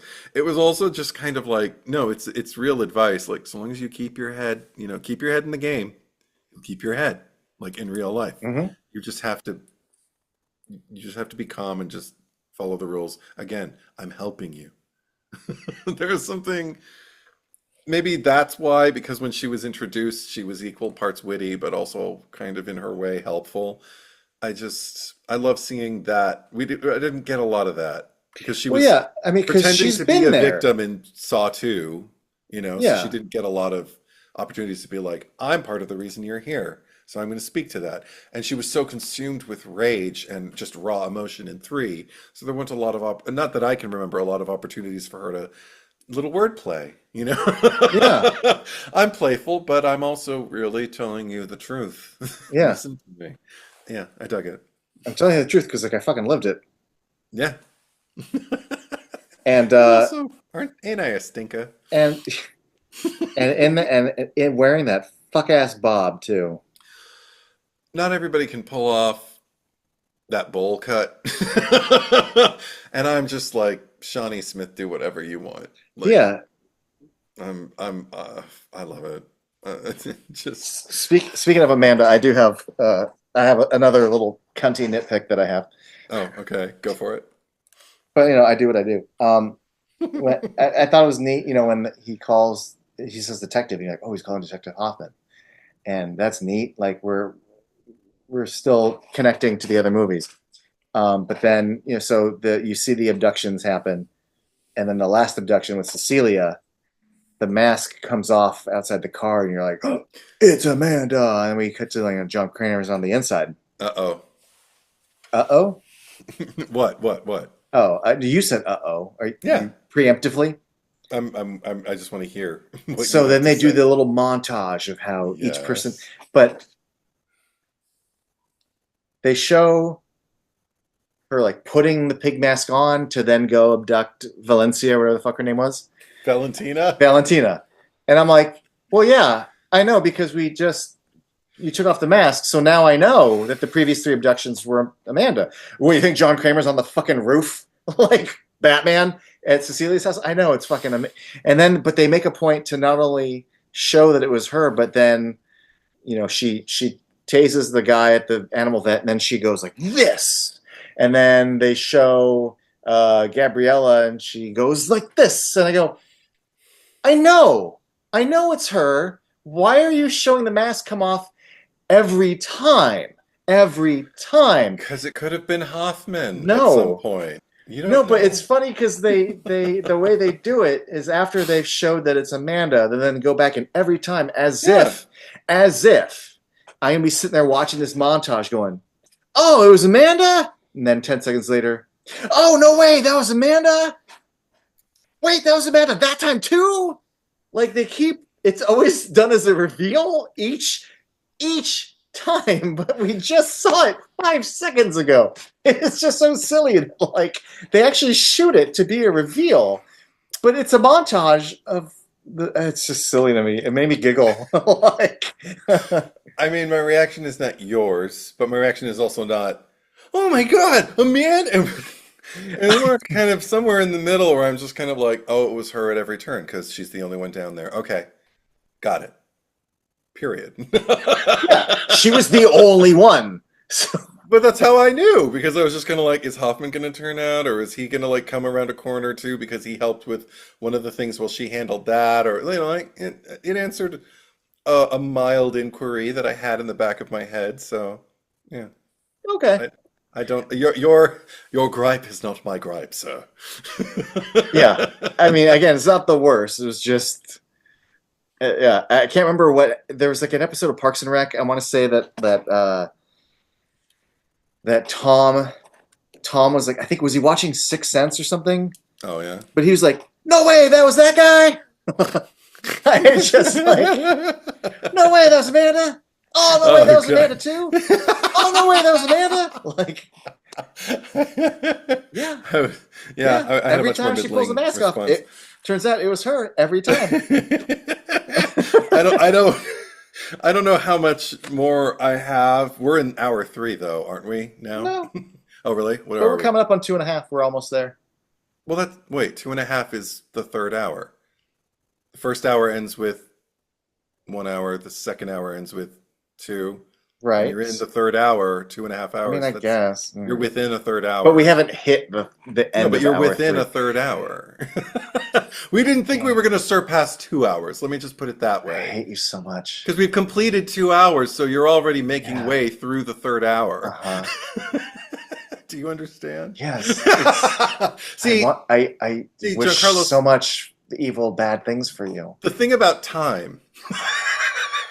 I get it. It's like when people talk about like the centuries, and it's like, well, that first century was 0 to 100, so that's why That's it's the first century. 1900s, the 20th century. See, But if you're it's in the year 50, it's still the first century that you're in. the It next time doesn't I have to see be you, complete to I'm be gonna at the first century. punch you in the throat.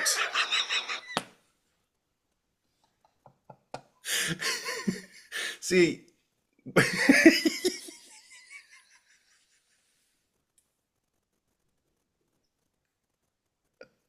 I suddenly want something very bad to happen to you. when you go to your first year of school, you don't have to be at the end of the year to be in your first year. You're in there because it's your first year. You know you're going to reach the end of it, but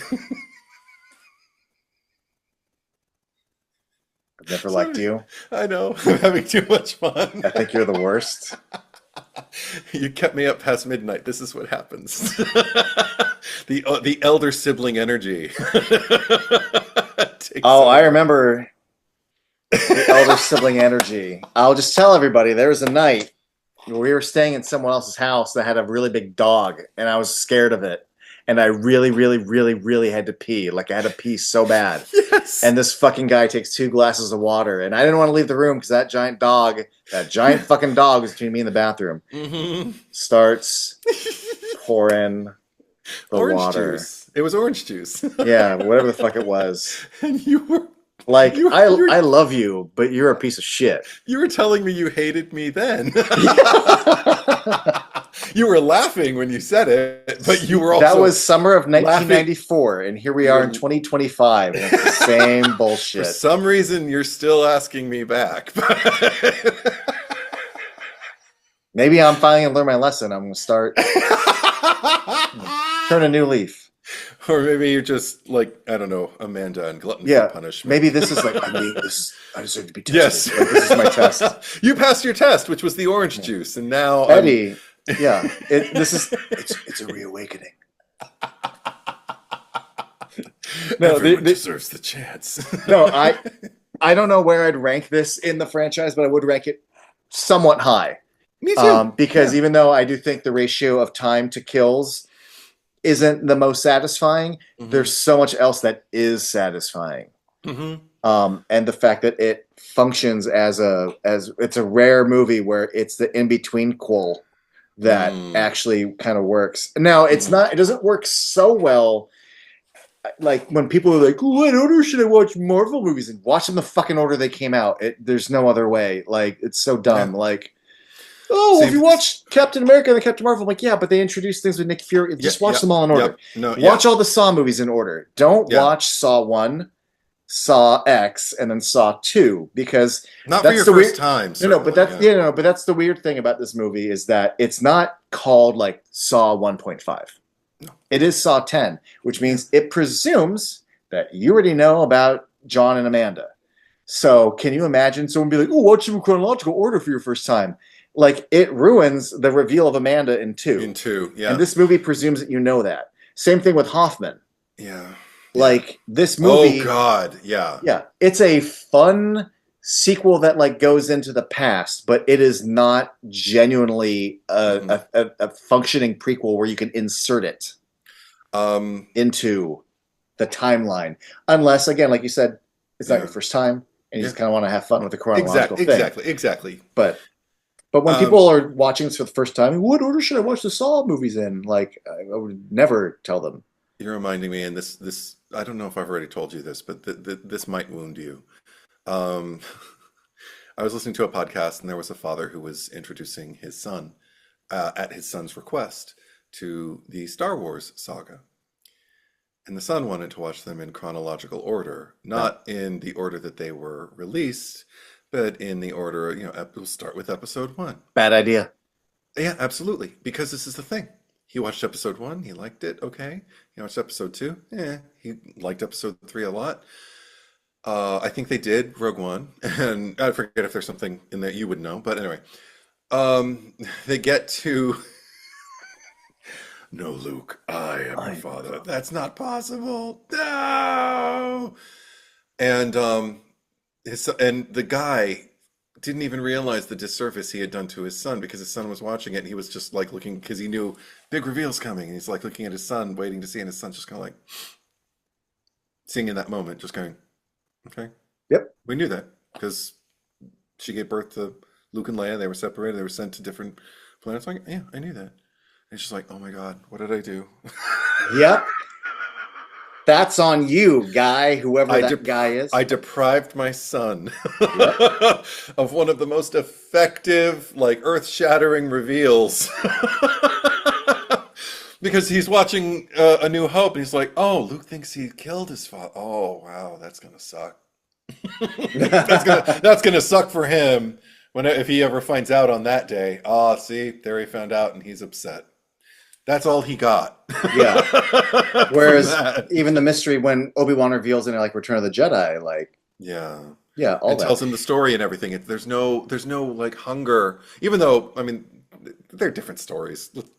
No, watching them in chronological order is fine once you've already seen them. Sure. Yeah. Yeah. No, it's funny because you're talking about that podcast, but I mean, in real life, as a Star Wars fan. Yeah. I have many parents friends who become parents, friends who aren't as nerdy, and they come right to me and they have asked me, Yeah. "Oh, what order should I?" And I always go, "Theatrical release, always, always, Hmm. always." Hmm. And every time they ask me why, and I'm not exaggerating. This happens in real life to me a lot. I always say, because of the Empire Strikes Back scene, you need to have the "No, I am your father" moment. Yeah. And watching them in chronological order completely destroys that. And I'm like, and Yeah. literally, I go, like, your kid needs to experience that for the first time. Yeah. Oh, somebody wants Papa to go to You are bed. preaching directly to me. So, She's lonely. Yeah, because all the rest of my notes here are just like I wrote Cecilia's the sickest fuck in there regarding the intestinal rope of it all. Whereas that's probably just bias against Cecilia because if Amanda did something like that, I'd be like, that's gangsta. But and then I just wrote a bunch of shit like, God damn you, Parker. Fuck you, Cecilia. Parker, you are a piece of excrement, the bile of humankind. And then last thing I just wrote was Carlos is a little king. Oh no, actually the last thing I wrote was just the little tag at the end, not the end, but few credits roll and then we get fucking oh yeah, Henry and Hoffman's kind of reveal. Even though I suspect when he's like detective, yeah, on yeah, his yeah. phone, he's talking to Hoffman. Yeah, Yes, hundred yeah, percent. yeah, The thing is when he says the word detective, so I'm like, oh, he's clearly talking to Hoffman. yeah. But what I like is that I think they reveal. God, there's like a line where you think he's talking about Sears, Hmm. and but anyway, they allude to, no, there's that other guy. Like, we know, at least I don't know about you, but I'm like, what about that dude with the scar on his stomach? What about that Hmm. dude with the scar on his stomach? I think it's late and I'm tired. I think we're meant to confuse. Anyway, I'm confused. All I know is, uh, no, there is a.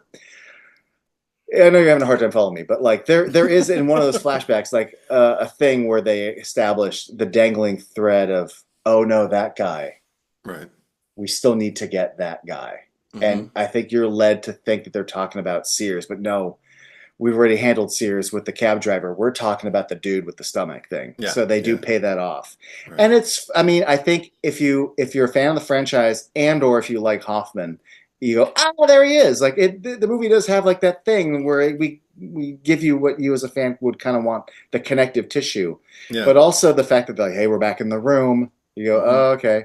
But the satisfying thing to me is just hearing him say, I want to play a game. We don't even show the kill. It doesn't matter. We're No. just high on the music and hearing his voice and seeing the Hmm. room, and we know where it's going. It's And great. even for someone who dislikes Hoffman as much as I do, there is like a rush that I get of seeing him like in active mentorship with a still Yeah. living Jigsaw. Like that makes me happy Well, in a also, weird, if in you're a going, cinematic way. Like yeah, I just like if you're going after the cab driver, like the other actor that convinced you about all this, you need to go take care of him in the States. 100%. Yeah, yeah, Yeah. absolutely. So I'm glad they tied up that loose end and yeah. Good movie. I agree with you. I think I'd rank it like among the better of the franchise. I think I'd actually even have it surpass. You mentioned before kind of like the first three and six being kind of like, legacy, praise Mhm. or whatever Yeah. things garner a lot of praise.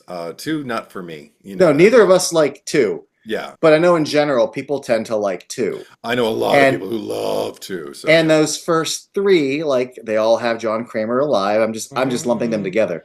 We Yeah. had a ranking one a long time ago. Hmm. You and I didn't see eye to eye towards the bottom, but like we both tend to like 1 and 6, Yes. and you like three more than me. But I do find Hmm. value in three. But boy, do I have Sure. notes about three. Hmm. That, for another, we already talked about it. But yeah, But I yeah, don't I know. would Yeah, I would have it among 1, 3, 6, and Spiral, which are I think my favorites. yeah. You and I are in the minority about Spiral. I, I well, I mean, to I each like their it. own. I love the ride. I love that Yeah, fucking ride. The one that you and I are really at odds about is Jigsaw. yeah. I enjoy Yeah, Jigsaw. yeah. And Yeah. I've seen it, I think, at least twice now, maybe 3 times, and I still can't get into it. So one of these days, maybe. But Hasn't happened yet. See, Sorry. I'm a fan of Laura Vandervoort. So am Just because you're I. not, Hey, don't you? Okay, I'm leaving. That's it. That's it. That's the last straw. Now we're even. Yeah. So Eddie's leaving, which I'm fine with. So goodbye. Thanks Until for next time. watching.